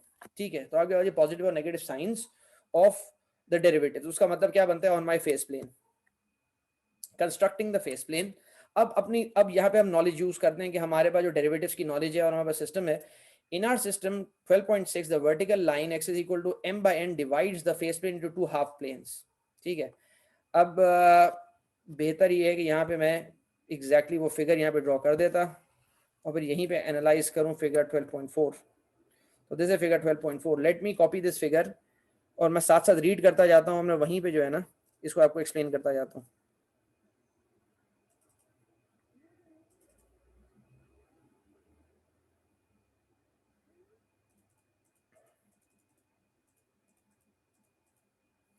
This is 12.3, ये बात हो गई। 12.4, let me explain you this figure first of all।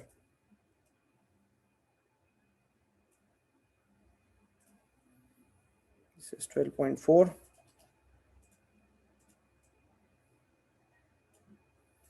ठीक है, तो यहाँ पर ये बात है कि in our system the vertical line x is equal to m by n divides the face plane into 2 half planes। तो ये आपके पास इसको 2 हाफ प्लेन में डिवाइड कर रहे हैं, और which is very clear, हम इस लाइन की बात कर रहे हैं। In the left plane dy by dt is positive, तो वो कहता है कि in the left plane dy by dt is greater than 0। why, ये भी हम देख लेते हैं। और in the right dy by dt is less than 0। जब dy by dt is positive तो I am moving in the positive y direction, or when dy by dt is negative then I am moving in the negative y direction। अच्छा, why these are positive and negatives, ये बहुत simple आपके पास यहाँ पे if you go to the system of equations, तो आपके पास जो system of equations है वो आपके पास ये हो गई, dy by dt is m minus nxy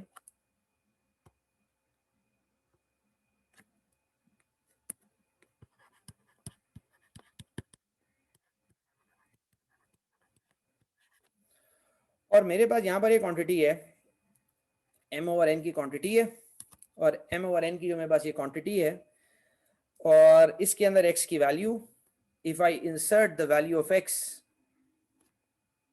let me do this calculation, if I insert the value of x m by n हो गया, फिर ये n हो गया, दिस इज m हो गया, and this is y and this is dy by dt। तो आगे भाई ये एग्जैक्टली 0 हो जाएगा अगर एग्जैक्टली m by n में इंसर्ट कर दो, इक्विलिब्रियम पॉइंट इंसर्ट कर दो तो मेरे पास dy by dt 0 हो जाएगा, सिंपल बात है। लेकिन what happens if my value of x is less then m by n, तो अगर मेरी m by n से छोटी वैल्यू है, x is less then m by n, तो यहां पे मेरे पास वो ये कह रहा है कि जी this whole quantity will become a positive value आपके पास, और dy by dt will be greater than 0। Vice versa, अगर आपके पास x की value greater than m by n है, आप कोई भी नंबर्स अज्यूम कर लेगा, उसको इंसर्ट कर देगा, आपको ये बात क्लियर हो जाएगी। और if x is greater than m by n, this value, so this whole number will be bigger than m, और आपके पास you will have negative dy by dt, तो ये negative dy by dt you will have negative। तो अब ये कि ये बात मुझे क्लियर हो गई कि मेरे पास जो इक्विलिब्रियम लाइन थी, मेरे पास ये जो लाइन है x is equal to m by n की जो लाइन है, जिसपे मेरे पास इक्विलिब्रियम पॉइंट लाई करता है, तो ये है कि उसके लेफ्ट पे मेरे पास डेरिवेटिव्स जो है ना आपके पास ग्रेटर देन 0 है, और राइट पे डेरिवेटिव्स मेरे पास लेस देन 0 है। तो मेरे पास एक साइड पे पॉजिटिव डायरेक्शन में मूवमेंट है और एक डायरेक्शन में मेरे पास मतलब नेगेटिव डायरेक्शन नीचे मेरे पास मूवमेंट है। तो ये बात तो क्लियर हो गई, this the first point. What is the second point? वो कहता है likewise the horizontal line y is equal to a by b determines the half planes where dx by dt is positive or negative. The direction of the associated trajectory is indicated in figure 12.5. तो वो exactly इसी math से मतलब यही बात वो ये कहता है कि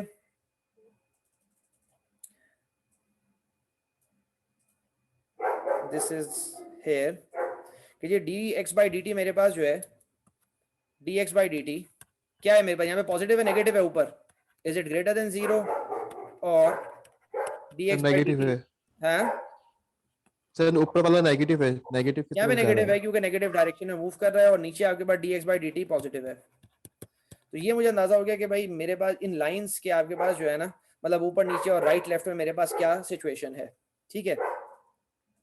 अच्छा यहाँ पे ठीक है, किसी का मैसेज आया गालिबन अटेंडेंस का, मैं दोबारा देख लेता हूँ, अटेंडेंस बाद में मुझे रिमाइंड कर देगा। आप एक काम करें, अपना नाम आपने लिख दिया बस, सही है, ठीक है। उस पर नाउ यहाँ पर आपके पास ये चीज हो गई, we have discuss this point as well. Along the line y is equal to AB or dx by dt is equal to 0, therefore any trajectory crossing this line will do vertically। अब वो यहाँ पर जो important चीज है असल में, अच्छा यहाँ पर ये जो सब मैं एनालिसिस कर रहा हूँ, मेरा मेन रीजन ये है कि मेरे पास I don't have any equations. अब ये बात रिकॉर्ड हो रही है, आप बार बार सुनोगे तो आप क्लियर हो जाओगे, शायद अभी आपको ये बात क्लियर ना हो कि मेरे पास जो फेस पोर्ट्रेट प्लॉट करने की मेरे पास कोई इक्वेशंस नहीं है। जैसे एग्जांपल 1 में लीनियर सिस्टम में सर्कल की इक्वेशन बन गई थी, एग्जांपल 2 में हाइपरबोला की बन गई थी, यहाँ पे कोई इक्वेशंस नहीं है। जब इक्वेशंस नहीं है तो आपको इस तरह एनालाइज करना पड़ता है। तो मैंने जब एनालिसिस कर लिया, अब उसके बाद ये थर्ड पॉइंट क्या कह रहा है, what is the third point. पहले तो मैंने मतलब साइंस को देख लिया 1 2, अब वो ये कहता है along the line y is equal to a by b dx by dt is equal to 0। तो वो कहता है कि y is equal to ab, जो आपके पास ये पॉइंट है, इस पर आपके पास dx by dt इस पर 0 है। ये एक इंपॉर्टेंट बात यहाँ पर ये कहता है कि जब यहाँ पे dx by dt 0 है तो मेरे पास यहाँ पर इसकी मूवमेंट इस पे मूवमेंट जो इस लाइन पे मूवमेंट, मैं थोड़ा सा जूम कर देता हूँ इसको, इस लाइन पे मेरे पास मूवमेंट जो है वो कहता है कि मेरे पास x डायरेक्शन में बिल्कुल भी नहीं है। तो अगर मैं क्रॉस करूंगा यहाँ पे तो मैं जो क्रॉस कर सकता हूँ वो सिर्फ वर्टिकली क्रॉस कर सकता हूँ। इसका क्या मतलब है, इस बात का कौन समझाएगा ये। I'll read this line again, along the line y is equal to ab dx by dt is equal to 0। तो मैंने देखा भाई along the line, this is the line y is equal to a by b। वो कहता था derivative dx by dt is 0, ये बात सही है बिल्कुल, हम पहले प्रूफ कर चुके हैं। वो अगली बात ये कहता है therefore any trajectory, ये पॉइंट कौन समझाएगा, crossing this line will do so vertically। मतलब जो भी लाइन यहाँ पे क्रॉस करेगी वो वर्टिकल क्रॉस करेगी, हॉरिजॉन्टल क्रॉस नहीं कर सकती। why? इसका क्या मतलब, इसका जेन्युइन रीजन क्या है।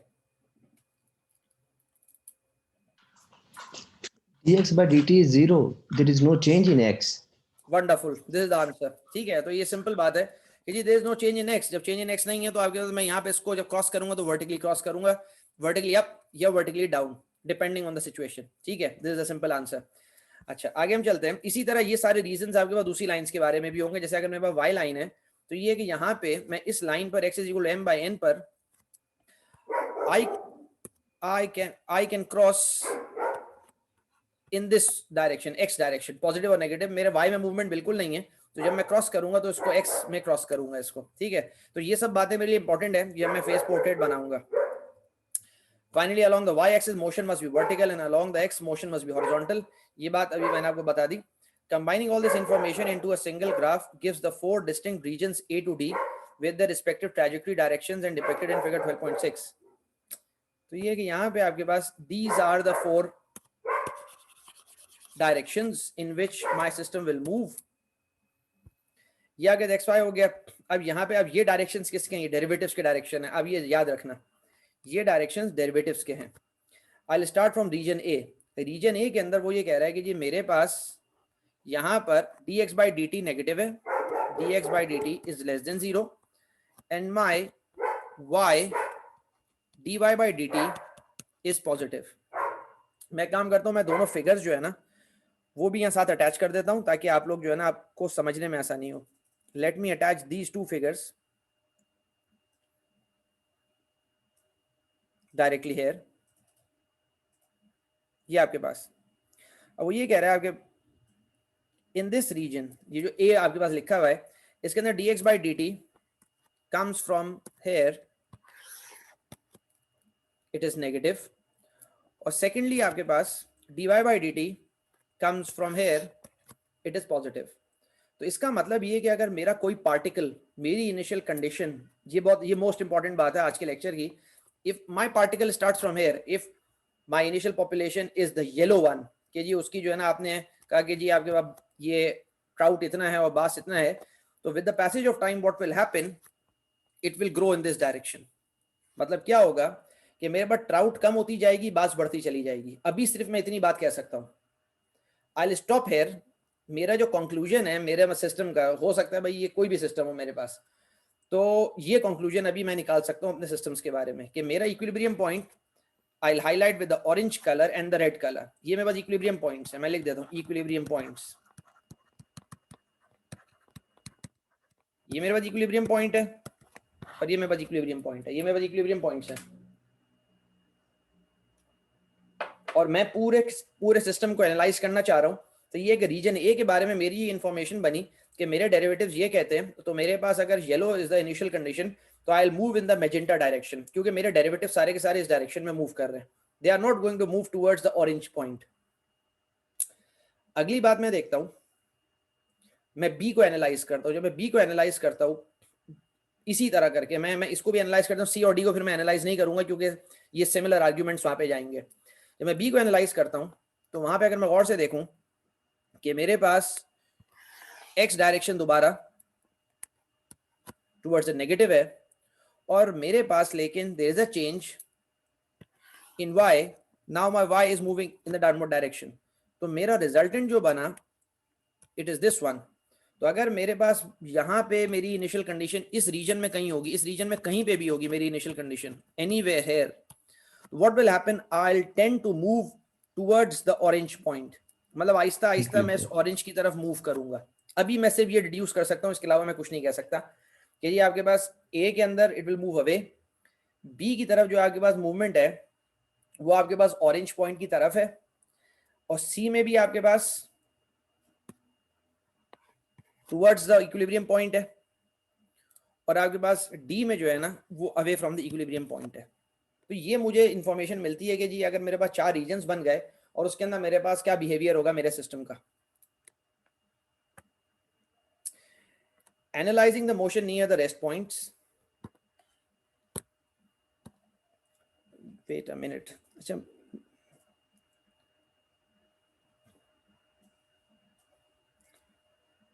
ठीक है, तो यहाँ पे मुझे जो है ना मतलब अब मैं एनालाइज, अब ये बात आपको क्लियर हो गई। Now let's analyse the motion in the vicinity of the rest points.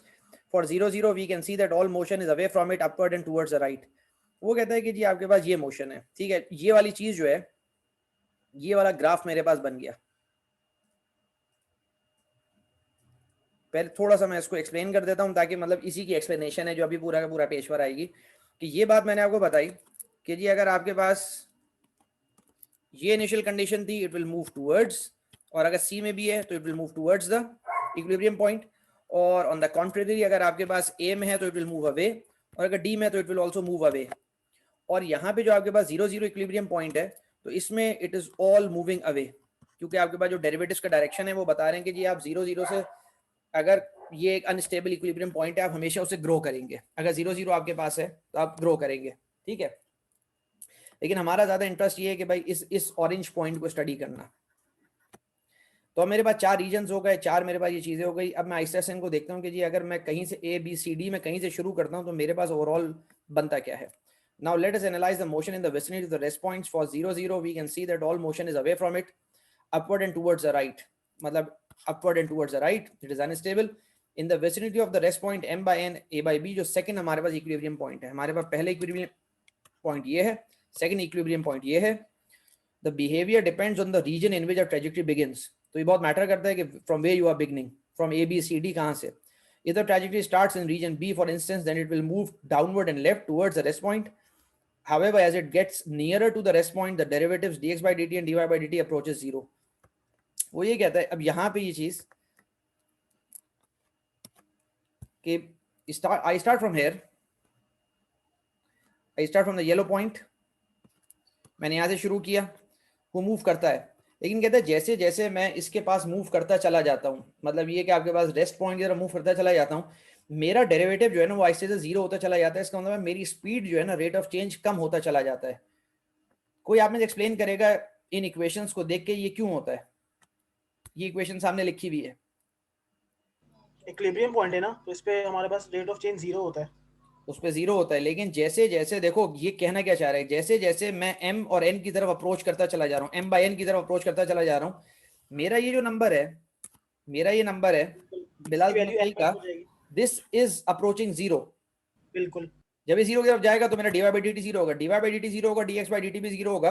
तो मेरे पास कुछ इस तरह का बिहेवियर, अगर मैं इसको टाइम में प्लॉट करूं तो मेरे पास x कुछ इस तरह करके बनता चला जाएगा।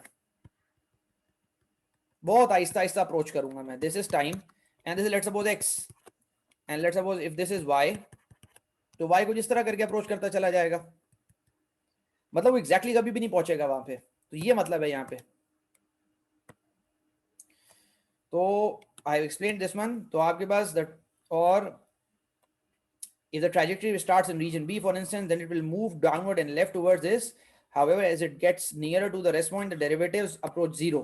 आहिस्ता आहिस्ता स्लो डाउन हो जाएगी मोशन, उसकी ग्रोथ बहुत आहिस्ता से कम होती चली जाएगी, और वो आपके पास m by n और a by b पे आपके पास स्टेबलाइज करना शुरू कर देंगे,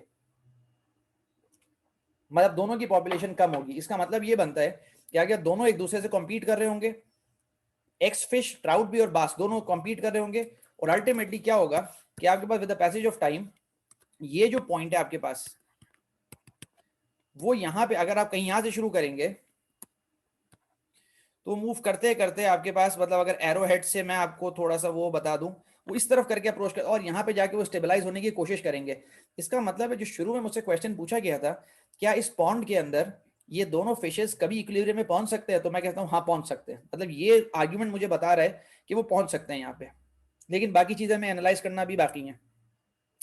Depending on where the trajectory begins and on the relative sizes of the constants a, b, m and n, either the trajectory will continue moving downward into the region D as it swings past the rest point, or it will move leftward into region A. वो कहता है अब ये सब depend करता है जो आप अपनी असाइनमेंट्स में करेंगे, कि आपके पास ये हो सकता है कि आपके पास, देखो मैं रीजन्स बनाता हूँ यहाँ पे, I will make the regions again, this is, I hope I am not mistaken, A B और C D, A B C D. तो वो ये कहता है I am going through this explanation. वो कहता है क्या कि बस होगा क्या कि जब वो आहिस्ता आहिस्ता जब वो इसके करीब मूव करते करते करते यहाँ पर पहुंचेगा, तो कभी भी वो रेस्ट पॉइंट पे तो पहुंचेगा नहीं। वो होगा क्या, वो कहता है either the trajectory will continue moving downward into the region D, वो आहिस्ता आहिस्ता करेंगे मूव करके डी में चली जाएगी ट्रेजेक्टरी, और as it swings past the rest point, और it will move leftward into the region A, या फिर वो लेफ्ट की तरफ चली जाएगी, depending on the value of A B M on N. उन पर डिपेंड करता है कि आपके पास ये कि ये होगा क्या, क्योंकि आहिस्ता आहिस्ता जब उसके करीब मूव करते करते करते जो डेरिवेटिव्स आपके होंगे उस रीजन के अंदर आपके पास वहां पे या फिर तो डी की तरफ मूव कर जाएगा या ए की तरफ, डिपेंडिंग ए बी और एम एन, और हम इसके बारे में कुछ मतलब ये फाइनल डिसीजन कोई हतमी राय कायम नहीं कर सकते. Once it enters either one of these latter two regions, it will move away from the rest point. Thus, both the rest points are unstable. These features are suggested in figure 12.7. वो कहता है कि आपके पास इसके बारे में मैं कुछ भी नहीं कह सकता, सिर्फ ये कह सकता हूँ कि ये यूं मूव करेगा तो ये यूं करके मूव कर जाएगा, और ये मूव करेगा तो यूं करके मूव कर जाएगा. बाकी ये है कि ये किस डायरेक्शन में जाएगा ये उन पे डिपेंड करेगा वैल्यूज पर, जैसे उसने यहाँ पे बनाया हुआ है. आई रेज एवरीथिंग, और यहाँ पे आप गौर से देखें कि जो ट्रेजेक्ट्रीज मेरे पास हैं कि वो आपके पास ये वाली ट्रेजेक्ट्री वो इसकी बात कर रहा है या फिर वो इसकी बात कर रहा है. ये जो चीज आपके पास है ये बिल्कुल आइडियल कंडीशन है, ये आइडियल कंडीशन है. आई राइट है एम एन ए बी के अंदर जरूर थोड़ी ना आपके पास मॉडलिंग एरर्स हैं सब कुछ कोफिशिएंट्स के अंदर, तो या फिर तो वो ब्लू वाले पे जाएगा, मतलब ये है कि दिस ब्लू कलर, या फिर वो आपके पास ग्रीन वाले पे जाएगा. तो ये कि वो कहता है कि आपके पास पहला वाला रेस्ट पॉइंट और दूसरा वाला ये दोनों एक तरह से आपके पास अनस्टेबल है, क्योंकि पहले वाले में भी आपके पास उससे दूर मूव कर रहे हैं, दूसरे वाले में सिर्फ एक पर्टिकुलर डायरेक्शन है, वो ये वाली डायरेक्शन है. मैं अगर एग्जैक्टली इस पे रहता हूं तो मूव करते करते आहिस्ता उसकी तरफ मूव करूंगा, लेकिन जरा सा अगर मैं आगे पीछे मूव कर गया, मतलब अगर मैं इस रीजन से शुरू किया या इस रीजन से, तो मैं रेस्ट पॉइंट के करीब पहुंचते पहुंचे भी डाइवर्ट कर जाऊंगा. अच्छा, ये वाली चीज आपको जो है ना, ये वाली चीज ये अगर जो प्लॉट करेंगे ना मैटलैब के अंदर, और ये कि मैं काम करूंगा, मैं व्हाट्सएप पे थोड़ा शेयर भी कर दूंगा, आप लोग जरूर उससे गो थ्रू करना उन वेबसाइट से, उसमें डिफरेंशियल इक्वेशन बिल्कुल बेसिक्स वाली डालना और देखना, आपको फेस पोर्ट्रेट पूरे प्लॉट करके दे रहा होगा, और ये सारी बिहेवियर आपको वहां से आपको फिर नजर आ रहे होंगे. अच्छा, मॉडल इंटरप्रिटेशन, हमारे मॉडल इंटरप्रिटेशन क्या होगा. Now let us come consider the half planes y is less than a by b and y is greater than a by b. अब ये वाले प्लेन्स मैं कंसीडर करता हूँ, और in each half plane there is exactly one trajectory approaching the rest point. उसमें दोनों के अंदर आपके पास एक ट्रेजेक्ट्री है जो उस रेस्ट पॉइंट को अप्रोच कर रही है. Above these two trajectories the bass population increases and below them the bass population decreases. वो यहाँ पर ये समझाना चाह रहा है कि आपके पास let me copy this figure 12.7 here again, और फिर यहाँ पे मैं आपको ये बात समझाता हूँ क्या चीज है.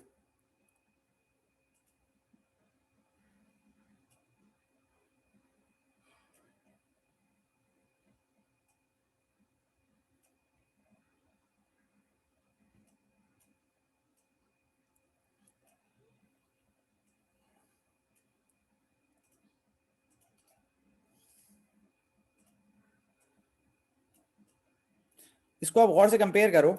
Now let us consider the half planes y is less than a by b. तो this is y is equal to a by b. This yellow colored region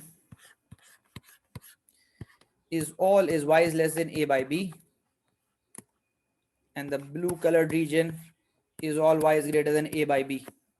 वो कहते हैं इसके अंदर होता क्या है, इनके अंदर in each half plane there is exactly one trajectory approaching the rest point. इन दोनों के अंदर वो कहते हैं एक ट्रेजेक्ट्री है. वो कौन सी ट्रेजेक्ट्री है? Let me mark this with the brown colour.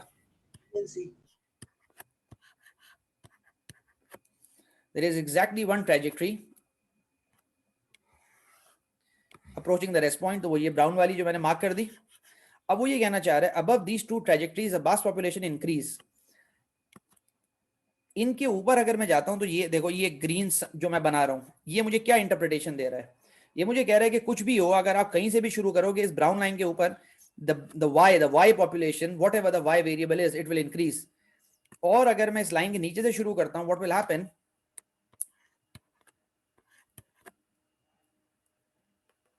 What will happen कि आपके पास the bass population will decrease. अगर मैं ब्राउन से ऊपर शुरू करता हूं that is green, तो आपके पास ग्रीन में हमेशा मेरे पास जो है ना बास इंक्रीज कर रही है, ऑलवेज इंक्रीजेस. और दूसरा आपके पास क्या है? The always decreases. अगर ब्राउन से मैं नीचे शुरू कर रहा हूं तो ये मुझे फिगर से नजर आ रहा है कि आपके पास मैं कहां से शुरू करूंगा तो होगा क्या अल्टीमेटली मेरे पास ये वाली चीज कि ये द बास विंस का मतलब आपके पास हो गया द ग्रीन वन, कि ये हमेशा आपके पास जो है ना ये ग्रो करेगा. अगर मेरा इनिशियल पॉइंट, मेरी इनिशियल आपके पास पॉपुलेशन यहाँ कहीं पे भी थी, मेरी इनिशियल पॉपुलेशन यहाँ कहीं पे भी थी, तो मेरा मॉडल मुझे ये बता रहा है कि with the passage of time आपके पास the bass population will grow और the trout population will go down. और अगर मैं इस लाइन से नीचे शुरू करता हूँ तो मेरे पास जो है ना वो बास खत्म हो जाएगी और आपके पास जो है ना द ट्राउट विल विन। ये मेरा मॉडल मुझे पूरी बात बता रहा है। Conclusion: The graphical analysis conducted so far leads us to the preliminary conclusion that under assumptions of our model, it is highly unlikely for both species to reach equilibrium levels. मतलब highly unlikely इसलिए कह रहा है कि ये जो आपके पास paths हैं, इसको इस पे मूव करना मतलब ये बहुत रेयर कंडीशन है। या फिर तो मैं इस रीजन में हूँ या मैं इस रीजन में हूँ, या मैं 1 में हूँ या मैं 2 में हूँ। 1 में हूँ तो बास ग्रो कर जाएगी, 2 में हूँ तो ट्राउट ग्रो कर जाएगी। Furthermore, the initial stockage levels turn out to be important in determining which of the two species might survive. तो ये बहुत इंपॉर्टेंट फैक्टर है।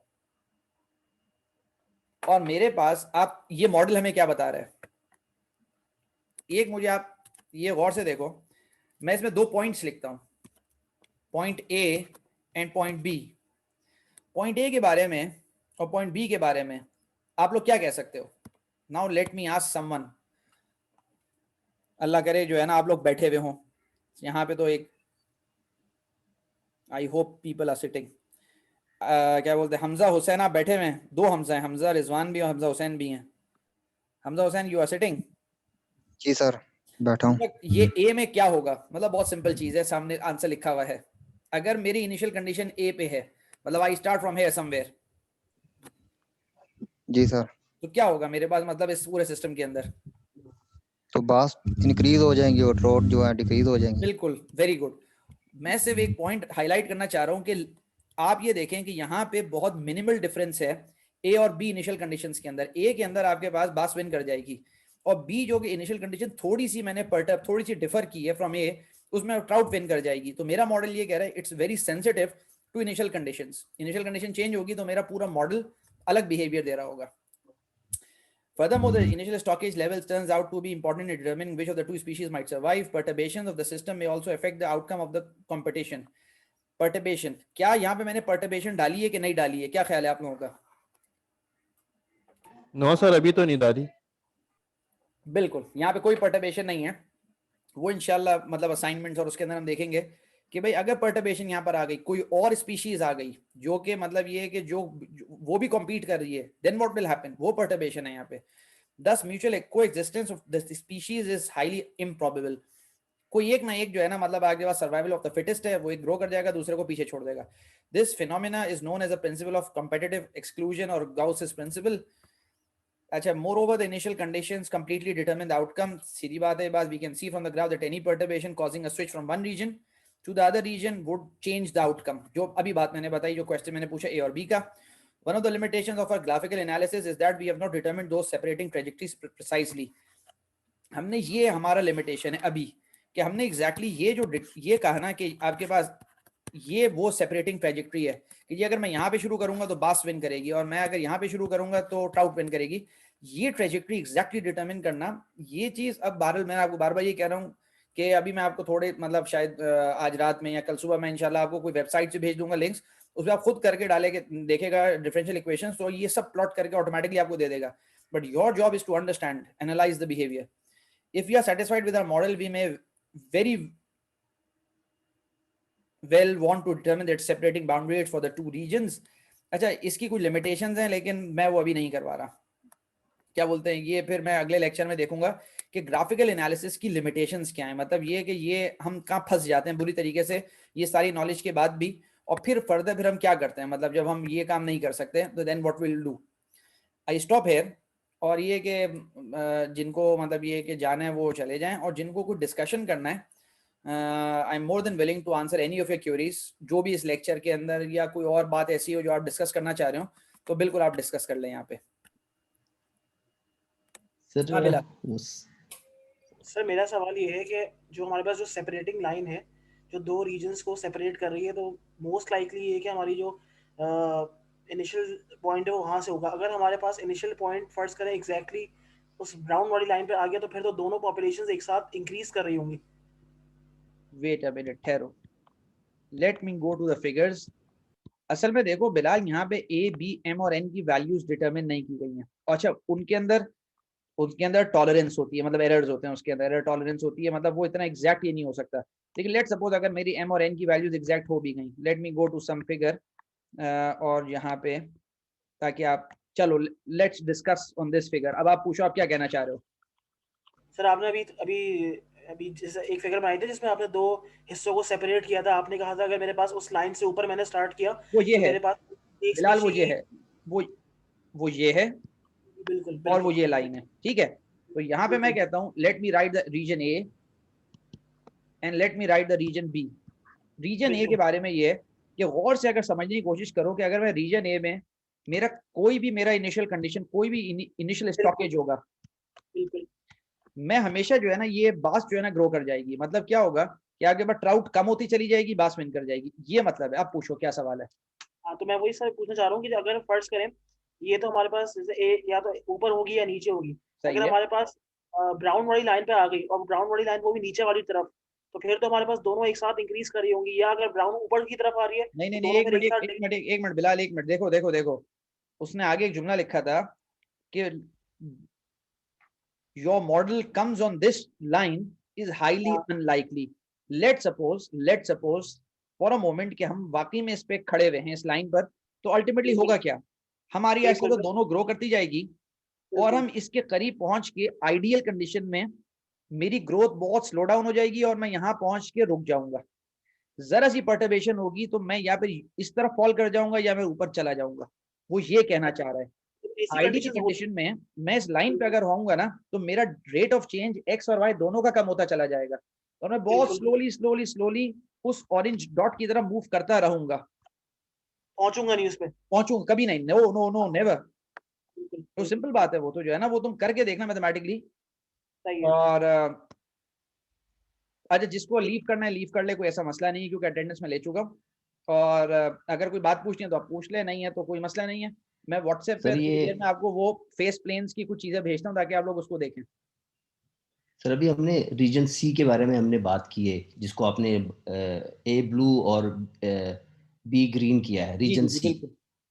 क्या इस हम डिस्कशन रीजन बी के बारे में कोई डिस्कशन करेंगे आगे चल के, या नहीं रीजन? नहीं नहीं नहीं, हमारे पास यहाँ पे जो अभी फाइनल डिस्कशन ये हुआ कि हमारे पास अल्टीमेटली हमारे पास, अच्छा मुझसे सर नोटेशन के अंदर मसला, let me write upper region and the lower region, क्योंकि ए बी तो वो भी यूज कर रहा है। मैं कहता हूँ जी I call this the upper reason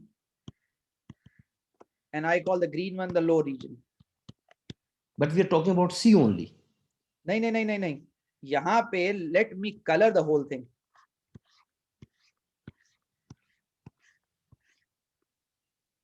उसने फाइनल कंक्लूजन ये निकाला है कि जो सेपरेटिंग लाइंस है ना, मतलब अगर मैं ग्रीन रीजन में रहता हूँ, ग्रीन रीजन में रहता हूँ और ग्रीन रीजन कवर करता है part of C, complete D and part of B, जो ग्रीन मैंने पूरा शेड किया है, पार्ट टू जो लोअर रीजन जिसको मैं कह रहा हूँ ग्रीन रीजन।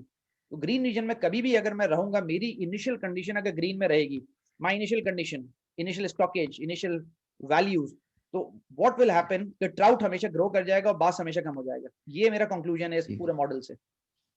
और ठीक है सर। अगर मैं ब्लू में रहूंगा तो हमेशा मेरे पास जो है, मतलब let me highlight the blue region, कि मेरे पास जो है वो बास ग्रो कर जाएगा और ट्राउट कम हो जाएगा। ये फाइनल कंक्लूजन है। पहले मैंने 4 रीजन्स बनाए, फिर अल्टीमेटली फिर उसको मैंने 2 रीजन्स में उसको जो है ना वो मतलब ये कि कन्वर्ट किया। ठीक है सर। ठीक है सर। ठीक है, okay, thank you, thanks a lot, अस्सलाम वालेकुम।